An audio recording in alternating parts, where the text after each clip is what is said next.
ক্ষেত্রে আপনি ন্যায়ভিত্তিক বা ন্যায্য কাকে মনে করেন? আমি প্রথমেই বলতে চাই সরকার প্রধান ডক্টর মোহাম্মদ ইউনূসের কথা। এরকম আরও কয়েকটা পক্ষের কথা আমি বলবো।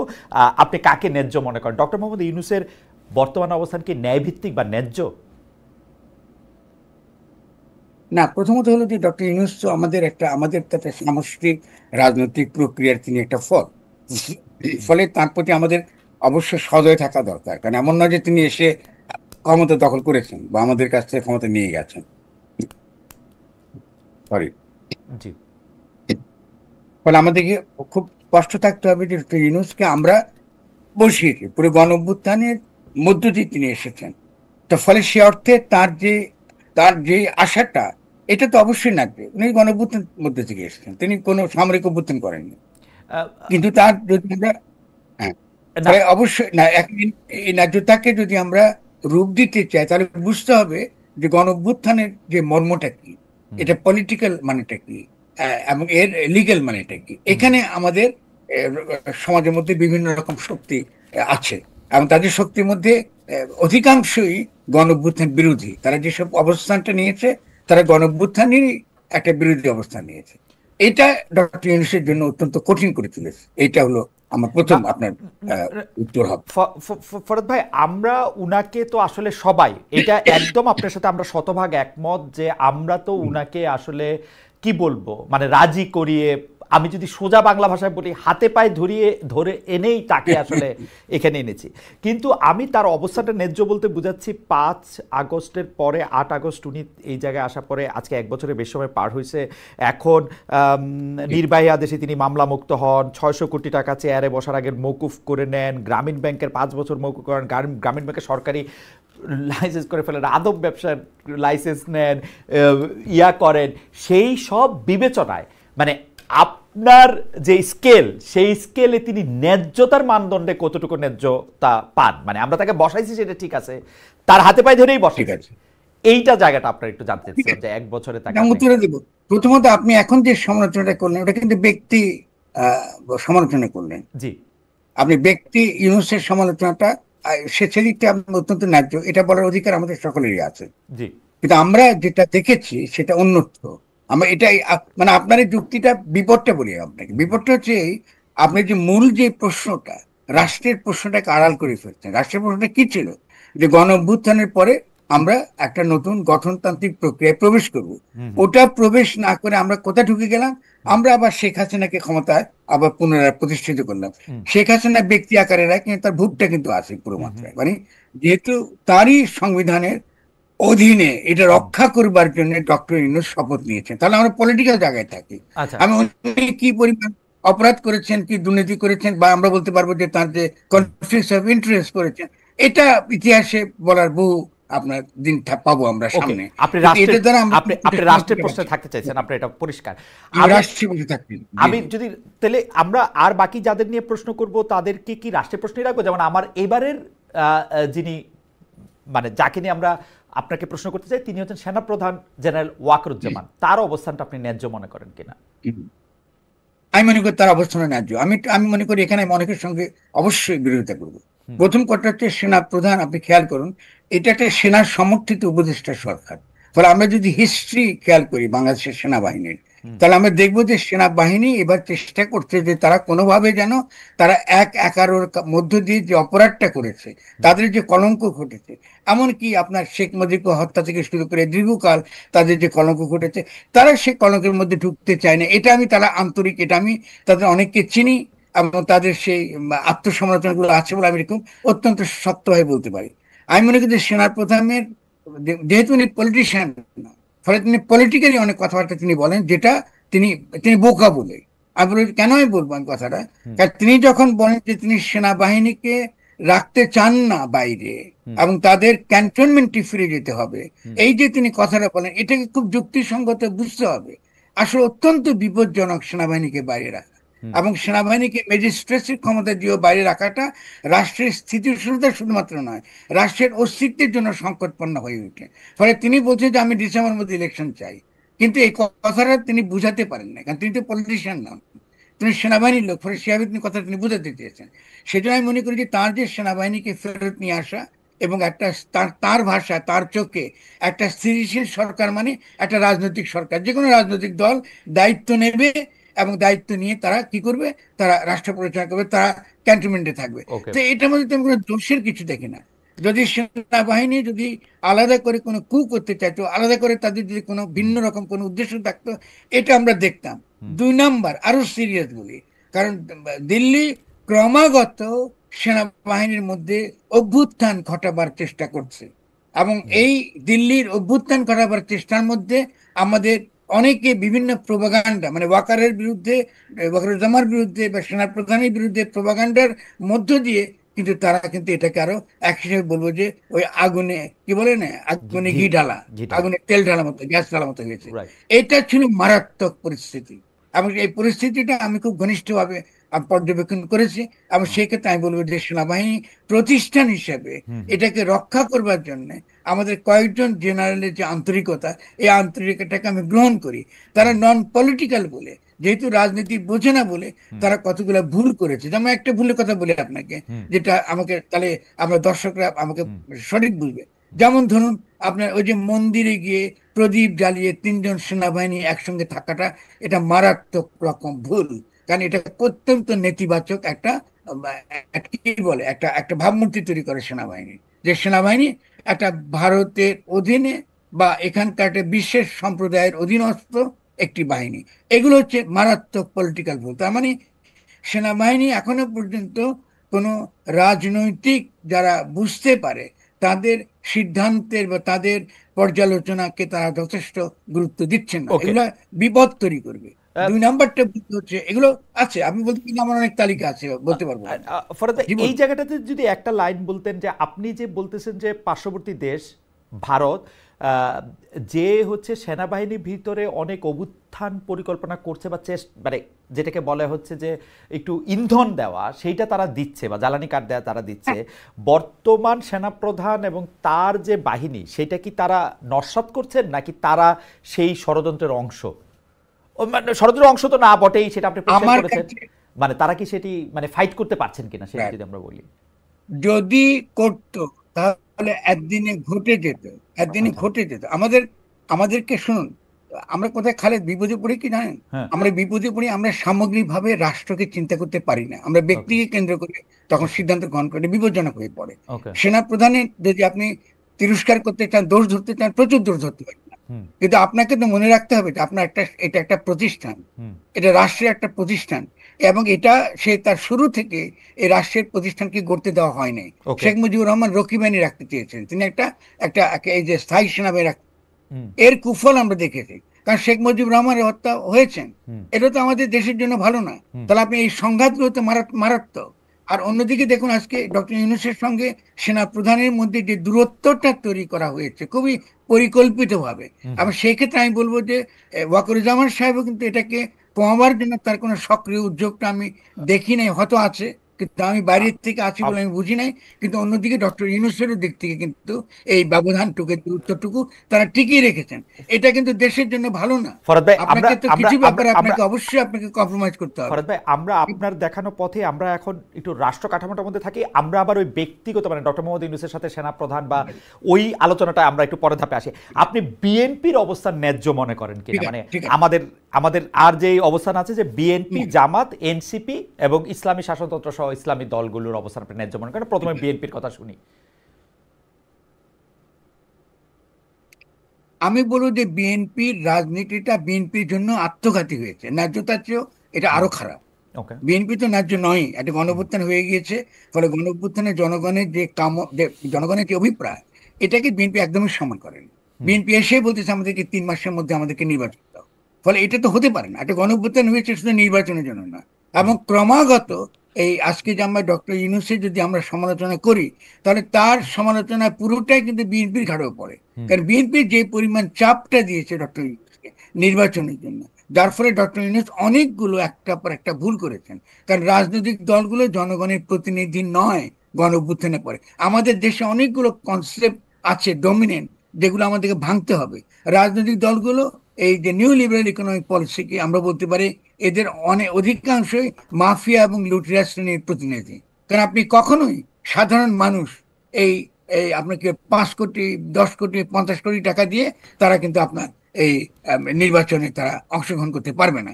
ফলে আপনি যখন এই নির্বাচনের কথা বলেন, এখন বাংলাদেশকে গঠন করবার প্রশ্নটাকে বাদ দিয়ে আপনি স্বভাবতই এই পুরো গণঅভ্যুত্থানের বিপক্ষে দাঁড়ান। ফলে বিএনপি তো ন্যায্য তো হওয়ার প্রশ্নই আসে না। বিএনপি আগাগোড়াই গণঅভ্যুত্থান বিরোধিতা করেছে এবং গণঅভ্যুত্থানকে নস্যাৎ করাটা ছিল তার রাজনীতির প্রধান লক্ষ্য। অথচ বিএনপি সবচেয়ে বেশি উপকৃত এই গণঅভ্যুত্থান থেকে। আজকে দেখুন, আজকে যে পরিমাণ সম্মান আপনার খালেদা জিয়া পেয়েছেন এবং একই সঙ্গে যে আপনার কি বলে আমাদের তারেকের উপর যেসব মামলাগুলো ছিল সে মামলাগুলো তো উঠে গেছে। ফলে গণঅভ্যুত্থানে কিন্তু নিট কিন্তু যে ফল এটা বিএনপি পেয়েছে। অথচ বিএনপি একটা জনগণের সঙ্গে একটা মারাত্মক বিশ্বাসঘাতকতা করেছে। কারণ জনগণ চেয়েছে আমরা একটা নতুন গঠনতন্ত্র করতে চাই, সেক্ষেত্রে বিএনপি জাতীয় সরকারে থাকতে পারতো। কারণ প্রথম দিকে তো আমি প্রত্যেকটা নেগোসিয়েশনে যুক্ত ছিলাম এবং আমরা বলেছি যে আসেন আমরা একটা জাতীয় সরকার করি, এবং শুধু তাই না, আমরা একটা কি করি, আমরা একটা এক ধরনের গার্ডিয়ান কাউন্সিল করি, মানে আমার রিকনসিলিয়েশন এবং রিকনস্ট্রাকশন কাউন্সিলের মতো, অনেকটা আপনার নেলসন ম্যান্ডেলার মতো। বলে আপনারা থাকেন ওখানে এবং মন্ত্রণালয়গুলোকে ছেড়ে দিই, মন্ত্রণালয়গুলো চলুক, এবং ওখানে থেকে আমরা একটা বাংলাদেশের জনগণের জন্য যেটা ভালো একটা গঠনতন্ত্র আমরা করি। যেহেতু 72 সালে আমরা একটা গঠনতন্ত্র প্রণয়ন করতে পারি নাই, কারণ শেখ মুজিবুর রহমান এসে তিনি ওই পাকিস্তানি যারা নির্বাচিত হয়েছিলেন তাদেরকে তিনি ফরহাদ ভাই একটু একটু যদি মানে ধাপে ধাপে মানে কারণ অনেক বিষয় হচ্ছে হয়তো আমি ঠিক পুরোপুরি বুঝতে পারতেছি না, সেজন্য একটু একটু জিজ্ঞেস করে করে যাই যে বিএনপি, আপনি বলেছেন যে বিএনপি গণ অভ্যুত্থানকে নস্যাৎ করতে চেয়েছিল বা গণ অভ্যুত্থানের সুফলটা আসলে যাতে মানুষের ঘরে না আসে, জনগণ যাতে না পায় সেই ক্ষেত্রে তারা, কিন্তু এটা কেন করবে? বিএনপি তো আসলে আপনি যেটা বলেছেন সেটা তো ঠিক, এই গণ অভ্যুত্থানের সবচেয়ে বড় বেনিফিশিয়ারি তো তারা, আসলে মানে তাদের চেয়ে বড়, তারা জেলে ছিল, তারা দেশে আসতে পারে নাই, তাদের শীর্ষ নেতারা, তারা তারা মামলা মোকদ্দমাতে জেরবার ছিল, মানে এক একজনের বিরুদ্ধে অনেক মামলা করে বসে। আমরা তো সকলে তার জন্য বিএনপির প্রতি সহমর্মী, আমাদের কোনো অসুবিধা নেই। কিন্তু তারা এটা কেন করবে, মানে গণ অভ্যুত্থানটা নস্যাৎ তারা কেন করতে চাইবে বা এটা সুফলটা তারা নস্যাৎ করতে চেয়েছে ভেরি সিম্পলি, যেহেতু তারা লুটেরা মাফিয়া শ্রেণীকে রিপ্রেজেন্ট করে। আমরা এই বিএনপি তো আপনার আমাদের যে জিয়াউর রহমানের বিএনপি তো না, এটা তো খালেদা জিয়ার বিএনপি তো না। ফলে এই বিএনপি তো আমরা আগের সেই বিএনপি কে ভেবে বিচার করতে পারবো না। এখানে যারা এখানে পুরো বিএনপি যারা পরিচালনা করে তাদের মধ্যে অধিকাংশ আপনি এস আলমের গোলাম, অনেকে বসুন্ধরার সঙ্গে যুক্ত, অনেকে নানান রকম মাফিয়া শ্রেণীর স্বার্থে। ফরহাদ ভাই 2001 থেকে 2006 বিএনপি খালেদা জিয়ার বিএনপি ছিল, 2025 বিএনপি খালেদা জিয়ার বিএনপি না, মানে কি মৌলিক পার্থক্য? যদি লুটেরা মাফিয়া শ্রেণীকে রিপ্রেজেন্ট তারা করে তাহলে তারা তখনও করছে এখনো করবে, মানে ব্যাপারটা তো তখন করে নাই এখন করবে, ব্যাপারটা কিরকম? অনেক অনেক পার্থক্য আছে, আমাদের হিস্ট্রি ভুলে যাবেন না। যেমন আজকে যদি আমরা বলি যে শেখ মুজিবুর রহমান তো বাংলাদেশের যে আন্দোলনে তিনি তো একটা সামনের সারির একটা মানুষ ছিলেন। আজকে ধরুন বাংলাদেশের যে আমাদের যে বাংলাদেশের একটা জনগোষ্ঠী হিসেবে তার যে চেতনাগত দিক, এটাকে বিকশিত করার ক্ষেত্রে তার তো একটা অবদান আছে। বাংলা ভাষা এবং সংস্কৃতির প্রশ্নটাকে নিয়ে এসছেন। ফলে এই শেখ মুজিবকে, আর যিনি বাকশাল করেন বা যিনি শপথ ছাড়া প্রেসিডেন্টের পদ গ্রহণ করেন, তাকে তো আপনি এক করে ফেলবেন না, আপনি তো অবশ্যই সমালোচনা করবেন। তেমনি আমি শেষ করি বিএনপির সময় বক্তব্যটা দিই, সেটা হলো এই যে আপনি জিয়াউর রহমান আমাদের সৈনিক এবং জনগণের বৈপ্লবিক মৈত্রীর ভিত্তিতে তিনি এসেছেন। ফলে এটা হলো সিগনিফিকেন্স, তার পলিটিক্যাল সিগনিফিকেন্স। এই জিয়াউর রহমান এসে বাংলাদেশের অর্থনৈতিক সম্পর্কে এবং একই সঙ্গে সঙ্গে এই আঞ্চলিকভাবে বাংলাদেশ কি করে তার নিজের স্বার্থ রক্ষা করতে পারে তার একটা পথ রূপরেখা কিন্তু তার 19 দফার মধ্যে কিন্তু আমরা দেখি। ফলে স্বভাবতই তার একটা রাজনৈতিক সচেতনতা ছিল। এবং শুধু তাই নয়, আর দেখুন আজকে জিয়া রহমান এসে আওয়ামী লীগকেও রাজনীতি করবার সুযোগ করে। আমরা যদি বেগম জিয়াতে আসি, মানে 2001-কে যদি চলে আসি আর কি, ফরহাদ ভাই আপনি বলতেছিলেন যে এই বিএনপিকে আপনি খালেদা জিয়ার বিএনপিও বলতে চান না, তো সেই ক্ষেত্রে আমি বললাম যে না চাই অবশ্যই কেন, এটা বলি না, আমি তো আপনাকে ব্যাখ্যা করে যে বিএনপির ইতিহাস সেখান থেকে খালেদা জিয়া যখন আপনার জিয়াউর রহমান তিনি যখন তাকে তখন হত্যা করা হয়, তাহলে একজন মানুষ যিনি ধরে রাখতে চেয়েছে সেই স্পিরিটটা একদিকে এবং অন্যদিকে এরশাদ বিরোধী আন্দোলনকে তিনি নেতৃত্ব দিয়েছেন। সেই খালেদা জিয়া তো আপনি এটা বলে তো চলবে না তিনি ম্যাট্রিক পাস একজন মহিলা, তার তখনও মনে খেয়াল আছে কিনা আপনার, আমি কিন্তু তখন তার পক্ষে 100 ভাগ তার পক্ষে ছিলাম। আপনি 100 ভাগ সিম্বলাইজ, কারণ তিনি জনগণের অভিপ্রায়কে তিনি ধারণ করেন। এবং আমি এখনো মনে করি বাংলাদেশের নিরাপত্তার প্রশ্নে, যে কারণে আমি তার সঙ্গে অত্যন্ত ঘনিষ্ঠভাবে কাজ করেছি, বাংলাদেশে যদি নিরাপত্তা, জাতীয় স্বার্থ, জাতীয় নিরাপত্তার প্রশ্নটা আসে, আমি বেগম খালেদা জিয়াকে 100 ভাগ তার উপর নির্ভর করি। সেক্ষেত্রে আমি তাকে বিশ্বাস করি, তার উপর পূর্ণ আস্থা আছে। কিন্তু তার অন্যান্য যে সকল নেতাগুলো বিএনপিতে ঢুকেছে, তারা তো খালেদা জিয়াকে মানেনি, তারা তো আপনার খালেদা জিয়ার সঙ্গে তো না না না না না, এটা তাহলে তো আপনি আপনার তো ফরাদ ভাই, এটা তো আপনার অনুমান, হয়তো বেগম জিয়া উনাদেরকে ইচ্ছা করেই নিছেন, কারণ না। আপনি বিএনপি আমি পরিচালনা করলে বিএনপি একরকম হইতো, আমি আপনি বিএনপি আমি এখানে মহাসচিব হলে বিএনপি একরকম আমি হইতো। ব্যাখ্যা দিই, ঠিক আছে, আমি আপনাকে ব্যাখ্যাটা দিই। জি। আমাদের এখানে রাজনৈতিক দলগুলোতে গড়ে ওঠে আমাদের আর্থ সামাজিক বাস্তবতার ভিত্তিতে, হুম। আর্থ সামাজিক বাস্তবতার ভিত্তিতে। রাইট। আপনার কথাটা সত্য, কিন্তু এক্ষেত্রে খালেদা জিয়াকে আমি দায়ী করতে পারবো না। কেন? কারণ আমাদের এখানে পরবর্তীকালে যখনই আমাদের অবাধ বাজার ব্যবস্থাটা এসে গেল এবং রাষ্ট্র বিভিন্ন বড় বড় প্রকল্পের ধারক হলো এবং রাষ্ট্র হয়ে উঠলো খুব দ্রুত বেগে টাকা কামাবার একটা ক্ষেত্র, তখন আপনি নতুন প্লেয়ারদেরকে দেখেছেন রাজনীতিতে, নতুন ধরনের প্লেয়ারেরা। এই নতুন প্লেয়ারদের উদ্দেশ্য হচ্ছে রাষ্ট্র ক্ষমতায় যাওয়া এবং বিভিন্ন বড় বড় প্রজেক্টে নিয়ে গ্রহণ করে এবং বিভিন্ন ব্যবসা দখল করে তাদের এই আর্থিক স্বার্থটাকে না আদায় করে। ফরদ এই ভাই, জন্য আমি আপনার বলেছি, ফরদ ভাই, আমার মনে হয় যে আমি এবং আমাদের আমাদের দর্শকরা আপনার আর্গুমেন্টটা আমরা বুঝতে পারছি, কিন্তু আপনি যে কারণে বিএনপিকে লুটেরা মাফিয়া শ্রেণীর রিপ্রেজেন্টেটিভ বলতেছেন, সেই জিনিসটা তো 1991 সালে বেগম খালেদা জিয়ার হাত ধরে আমরা হইতে দেখছি। উনি না 300 আসনে যেসব প্রার্থীকে ওটা আমি নমিনেশন ব্যাখ্যা করছি। দিছেন, প্রার্থীকে যারা না, না, না, নমিনেশন, আমি ব্যাখ্যা করতে, জি নমিনেশন ব্যাপারটা যখন ব্যবসা হয়ে গেছে, এটা লুটে মাফিয়ানির রাজনীতি হয়ে গেছে। এটা তো জি যেদিন থেকে আপনি নমিনেশন দিয়ে ব্যবসা শুরু করলেন, তখন এটা তো আগের বিএনপি না। না আপনি জিয়া রহমানের চর্চাটা আপনি খেয়াল করেন, জি জিয়া রহমান সময় তো আমাদের বয়সও কম ছিল, জি তো জিয়া রহমানের বিরোধিতা করেছি আমরা। হুম হুম কিন্তু তারপর যে জিয়া রহমান কথা বলেছে, জিয়া রহমান মধ্যে আপনার রেডিক্যাল লেফটরা ছিল, হুম হুম যারা বাকশালের সময় অত্যাচারিত নির্যাতিত হয়েছে। ফলে আপনি এভাবে দেখেন, আপনি যদি প্রশ্নটা তৈরি করেছেন, আমাকে করেছেন ব্যক্তি কেন্দ্রিক, ফলে হুম, স্বভাবত আমার উত্তরটা ব্যক্তি কেন্দ্রিক ওকে হয়ে যাচ্ছে। কিন্তু ওকে মূল প্রশ্নটা হচ্ছে যে আমাদের সোসাইটির রাজনীতির যে বিকাশটা ঘটেছে, এই বিকাশের যে কুফলটা, এই কুফলটা বিএনপির উপর পড়েছে। ওকে। আপনি যদি আমাকে আমার বক্তব্য শুধরাতে আমা- বলেন, আমা- আমি আমা- বলবো আমার ঠিক মনে আছে। হচ্ছে আমার মনে হয় যে প্রতি বা একটা সংস্থা সংগঠন হিসেবে আপনি বিএনপির যে চেহারাটা আপনি এখন তুলে ধরেছেন, যে কারণে ও গণ অভ্যুত্থানকে নস্যাৎ করেছে, এইটা মনে হয় পরিষ্কার যে যেহেতু ও না, লুটেরা আমি মাফিয়া আমি একটু শ্রেণী- অ্যাড করবো, জি আমি আপনাকে একটু অ্যাড করবো। জি কারণ বিএনপি যদি নির্বাচনের কথা, নির্বাচনই দাও, 3 মাসের মধ্যে দাও, 6 মাসের মধ্যে দাও, হুম 1 বছরের মধ্যে দাও, মানে নির্বাচনের প্রশ্নটাকে সে যদি এইভাবে সামনে না আনতো, কারণ হুম নির্বাচন তো হবেই, হুম আপনি নির্বাচন চলতে পারেন না রাষ্ট্র। ফলে হুম। আপনি কি গণপরিষদ নির্বাচন চাইছেন, না কিন্তু নাকি আপনি জাতীয় সরকার চাইছেন, নাকি আপনি স্থানীয় সরকার চাইছেন?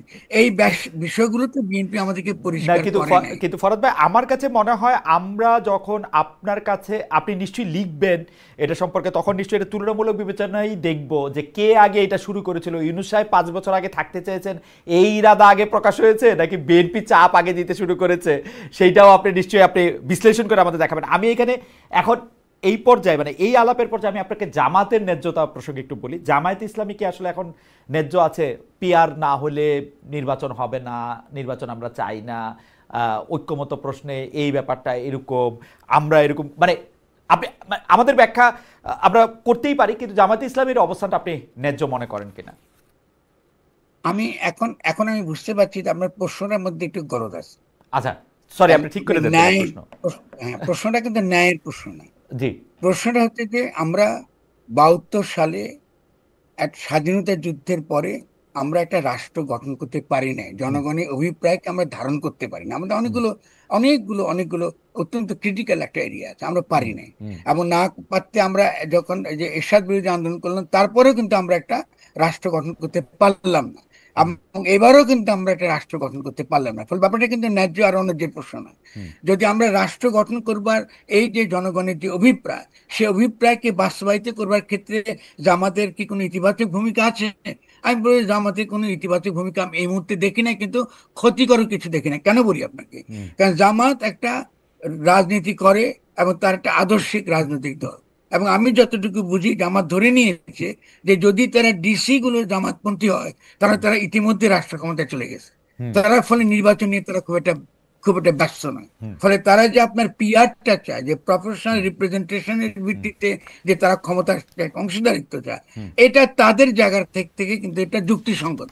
কিন্তু যদি আপনি রাষ্ট্র গঠনের প্রকল্পের দিক থেকে তাকান, তাহলে জামাত তো ইতিবাচক নয়। জামাত তো আমাদেরকে এমন কোনো সত্যিকার অর্থে যে আমরা যে নতুন যে রাষ্ট্রটা গঠন করতে চাই সেখানে ইসলামের ভূমিকা কি হবে, বা আমরা কি 71 সালে যখন স্বাধীনতার ঘোষণা দিয়েছিলাম সাম্য, মানবিক মর্যাদা এবং সামাজিক ন্যায় বিচার, এটা তো ইসলামী মূল্যবোধ। তাহলে তো আমরা 71 সালে তো আসলে ইসলামী রাষ্ট্রই গঠন করতে চেয়েছিলাম, আমরা তো ইসলাম থেকে আলাদা কিছু গঠন করতে চাইনি। কিন্তু ইসলামী পন্থীদের মধ্যে এখনো পর্যন্ত ইসলামী রাষ্ট্র নামক একটা অদ্ভুত চিন্তা একটা আছে, যার সঙ্গে ইসলামের কোনো সম্পর্ক নেই। ইসলামী রাষ্ট্র বলে কোনো কনসেপ্টই নেই। ইসলামী সমাজ আছে, রাষ্ট্র নাই।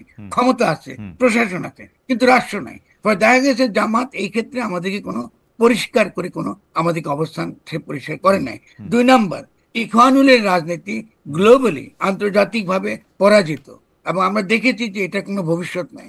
আমরা জামাতের মধ্যে কিন্তু রূপান্তর দেখি নাই। তারা আব্দুল আলাহ মওদুদির যে অবস্থান, তিনি একটা জাতিবাদী ইসলামপন্থী মানুষ, আমি তাকে সম্মান করি, তাকে নিয়ে যথেষ্ট আলোচনা হতে পারে, কিন্তু আমরা দেখি নাই যে এই মওদুদির চিন্তাটা তারা বাংলাদেশে কি করে বাস্তবায়িত করবে। তারা কি এটা রেখেছে না তারা বাতিল করে দিয়েছে?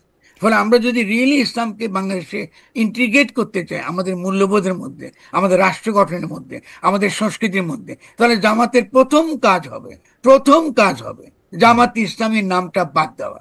জামাত ইসলামীর নামটা রাখা মানে এই দেশের 17 কোটি মানুষকে অপমান করা। কারণ আমরা 71-এ মুক্তিযুদ্ধ করেছি, কিন্তু যারা এই মুক্তিযুদ্ধকে গ্রহণ করে নাই তার মধ্যে এই নামটা ছিল আমাদের বুকের মধ্যে বিধে আছে। এটা তো মনে হয় এই যে কাটার মধ্যে এর চেয়ে পরিষ্কার করে এর চেয়ে পরিষ্কার করে আর বলা সম্ভব না। জি জি জি, আপনার এটা খুবই সেন্সিটিভ ইস্যু জি, এবং গুরুত্বপূর্ণ, বুঝতে পারেন। কারণ আপনি এই কথাটা বলা গুরুত্বপূর্ণ, কারণ জামাত থাকলে আবারও আওয়ামী লীগ ফিরে আসবে, আবারও বাকশালী ফ্যাসিবাদ ফিরে আসবে, আবারও শেখ হাসিনার ফ্যাসিজম ফিরে আসবে। কারণ জামাত থাকা মানে হলো অবশ্যই বাংলা ভাষা এবং সংস্কৃতির লড়াইটা প্রধান মুখ্য রাজনৈতিক বিষয় উঠবে। ফলে জামাতকে আমি বারবার বলি আপনাদের এই নাম বদলাতে হবে। আর দ্বিতীয়ত হলো জামাত তো আপনার যখন এই গণপ্রতিনিধিত্ব অধ্যাদেশে যখন তারা নিজেদেরকে যখন তারা নিবন্ধিত করেছে, সেখানেও তারা ইসলাম কায়েম করার কথা তো বলে নাই, তারা তো গণতন্ত্র চেয়েছে। তো আপনি কেন প্রচারণা ফরদ ভাই করবেন? আমরা একটু আগাই। আমরা শুধু এই জায়গার মধ্যে থেকে আপনি আর এক লাইন বলবেন কিনা, বা এটাতে আপনি কোনো কিছু আছে না যে জামাত থাকলে আবার আওয়ামী লীগের ফিরে আসার সম্ভাবনা থাকবে, এবং আপনি সম্ভাবনা বলছেন, আপনি বলছেন আসবেই, এটাকে আরেকটু লাইন বলবেন যে এটা কি আসলে এরকম করে বলে এখন যে সেকুলার এবং এই যে বাঙালি জাতিবাদী যে রাজনৈতিক ধারা আওয়ামী লীগ নামে বা বেনামে যেটা আছে, জামাত আছে বলে আছে। বাংলাদেশের যে তাদেরকে আমরা বামপন্থী বলি, যারা ডেফিনেটলি তারা মনে করে তাদের তো কি, তাদের যে মূল যে লড়াইয়ের ক্ষেত্র তো এটাই যে আপনি যদি একটা ইসলামী রাষ্ট্র কায়েম করতে চান, ইসলাম আমাদের সংস্কৃতির অংশ। আর আমি আমার লেখাতে বারবার দেখিয়েছি যে ধর্মের একটা ক্রিটিক আমাদের লাগবে। ইসলামে আমাদের শুধু আমাদের ধর্ম মাত্র না, ইসলাম আমাদের আগামী দিনে রাষ্ট্র গঠনের ক্ষেত্রে ইসলাম একটা অত্যন্ত গুরুত্বপূর্ণ ভূমিকা থাকবে। কিন্তু এমন একটা ভূমিকা, যে ভূমিকা আমরা তথাকথিত ইসলামপন্থী এবং সেকুলার পন্থী সকলে আমরা একমত হতে পারি, এটা হলো রাষ্ট্র গঠনের প্রক্রিয়া। এই আর কি। আপনি যদি বিবেকটা টিকিয়ে রাখেন, এই বাইনারি ইসলাম বনাম সেকুলারিজম, এটা আত্মঘাতী। এখান থেকে বেরিয়ে আমার মনে হয় যে আপনার এই কথা থেকেও আরো অনেক কিছু বিষয় আলোচনার আছে। যেমন আমি শুধু আমার 2 পয়সাটা একটু দিয়ে রাখি, যে প্রায়ই আমরা শুনি, কতদিন আগে বিএনপি শীর্ষ নেতার কাছেও আমরা শুনলাম যে আমরা কোরআন সুন্নাহ বিরোধী কোনো আইন করব না। বাংলাদেশে কি কোনো কোরআন সুন্নাহ বিরোধী আইন আছে? আমি তো খুঁজে পাই না কোন আইন কোরআন সুন্নাহ বিরোধী, আমি তো বুঝতে পারি না। কিন্তু এইটা বারবার এরকম করে বলা হয় কেন? এবং আপনিও আজকে বলছেন যে তারা যখন গণপ্রতিনিধিত্ব ওই জায়গাটার মধ্যে স্বাক্ষর করে, তখনও জামাত ইসলামীও তো বলে নাই যে ইসলামী শাসন কিভাবে প্রতিষ্ঠা করবে। এই ব্যাপারটা নিয়ে নিশ্চয়ই বড় আলোচনা দাবি রেখে আপনি আরো 2টা রাজনৈতিক অস্তিত্ব সম্পর্কে যদি একটু বলেন। একটা হচ্ছে এনসিপি, একটা হচ্ছে ইসলামী শাসনতন্ত্রের নেতৃত্বে বা আরো ইসলামিক দলগুলি। একটু সংক্ষেপে যদি বলেন, ফলে অনেক প্রশ্ন জমে গেছে আসলে। এনসিপিটা যদি একটু বলেন, এনসিপির অবস্থানটা আপনি কিভাবে দেখেন? এই ফেব্রুয়ারিতে তাদের জন্ম। এনসিপি তরুণেরা একটা গণঅভ্যুত্থান করেছে, ফলে তাদের প্রতি আমাদের একটা সমর্থন থাকবে। জনগণ সমর্থন করেছে, বাস্তবে সমর্থন করেছে, তাদের নেতৃত্বে গণঅভ্যুত্থানটা হয়েছে। তাদের সঙ্গে যুক্ত ছিল আমাদের সৈনিকেরা, যারা বলেছে যে আমরা এরপর আর গুলি করবো না। ফলে সভাপতি সাদা মানুষের গুলি করতে তারা অস্বীকার করেছে বলে সভাপতি শেখ হাসিনার পক্ষে আর এই আমাদের এই শাসন ব্যবস্থা থাকা সম্ভব ছিল না। ফলে এনসিপির এই যে ঐতিহাসিক গুরুত্ব, এটা তাকে দিতে হবে। কিন্তু বৈষম্য বিরোধী ছাত্র আন্দোলন, ছাত্র তরুণদের আন্দোলন এক জিনিস, আর নির্বাচনবাদী এনসিপি যে নির্বাচন করতে চায়, গণ অভ্যুত্থানের যে লক্ষ্য, এটা সফল হবার আগে, এটা বাস্তবায়িত হবার আগে এই এনসিপিকে আমি গ্রহণ করি না। কারণ নির্বাচনবাদটা আমাদের সবচেয়ে বড় রাজনৈতিক সমস্যা। নির্বাচন দরকার, কিন্তু নির্বাচন বাদ অত্যন্ত মুশকিল। কারণ নির্বাচনটা দরকার আমাকে একটা গণপরিষদ নির্বাচনের জন্য, নির্বাচন দরকার আমাকে একটা জাতীয় সরকারকে স্থানীয় সরকার নির্বাচনের জন্য। নির্বাচন একটা পদ্ধতি মাত্র। ফলে এনসিপির রাজনীতির দ্বারা তারা প্রতিষ্ঠা করতে পারে নাই যে নির্বাচন একটা প্রক্রিয়া মাত্র।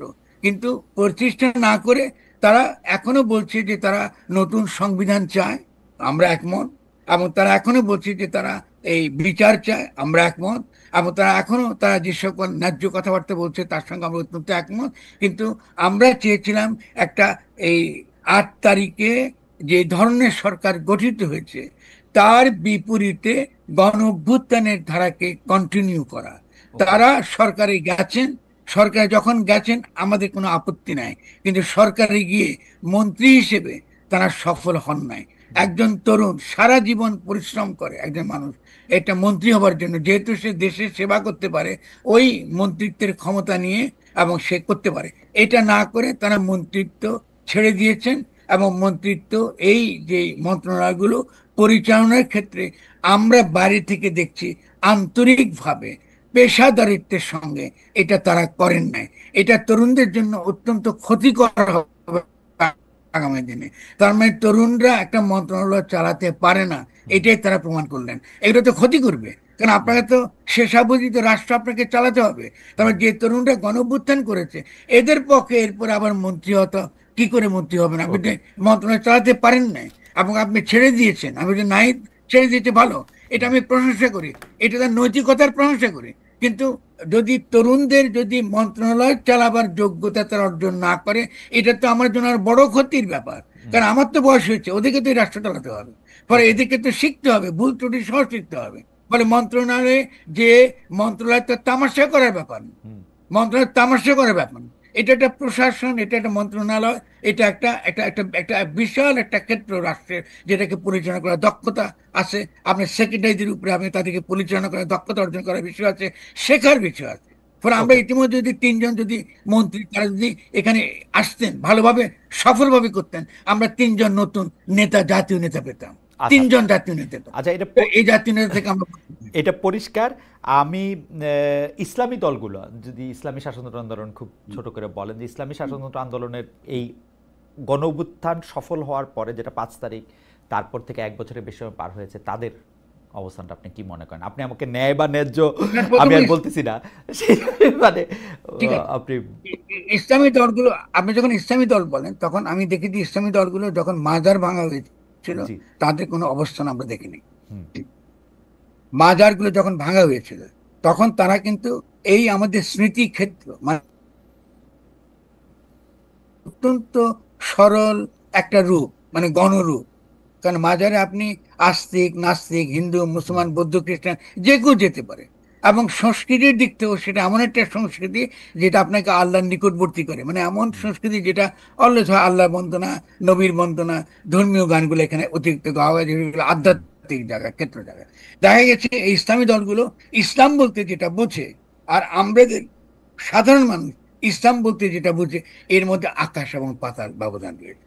2 নাম্বার হলো ইসলামপন্থী দলগুলো এই যে যারা মাজারে যায়, বা যারা নামাজ কালাম পড়ে, বা যারা আপনার ইবাদত বন্দী করে, একই সঙ্গে যারা একটা সমাজে সকলের সঙ্গে সহাবস্থানের সঙ্গে থাকতে চায়, এই বৃহৎ জনগোষ্ঠীর সঙ্গ থেকে তারা কিন্তু বিচ্ছিন্ন।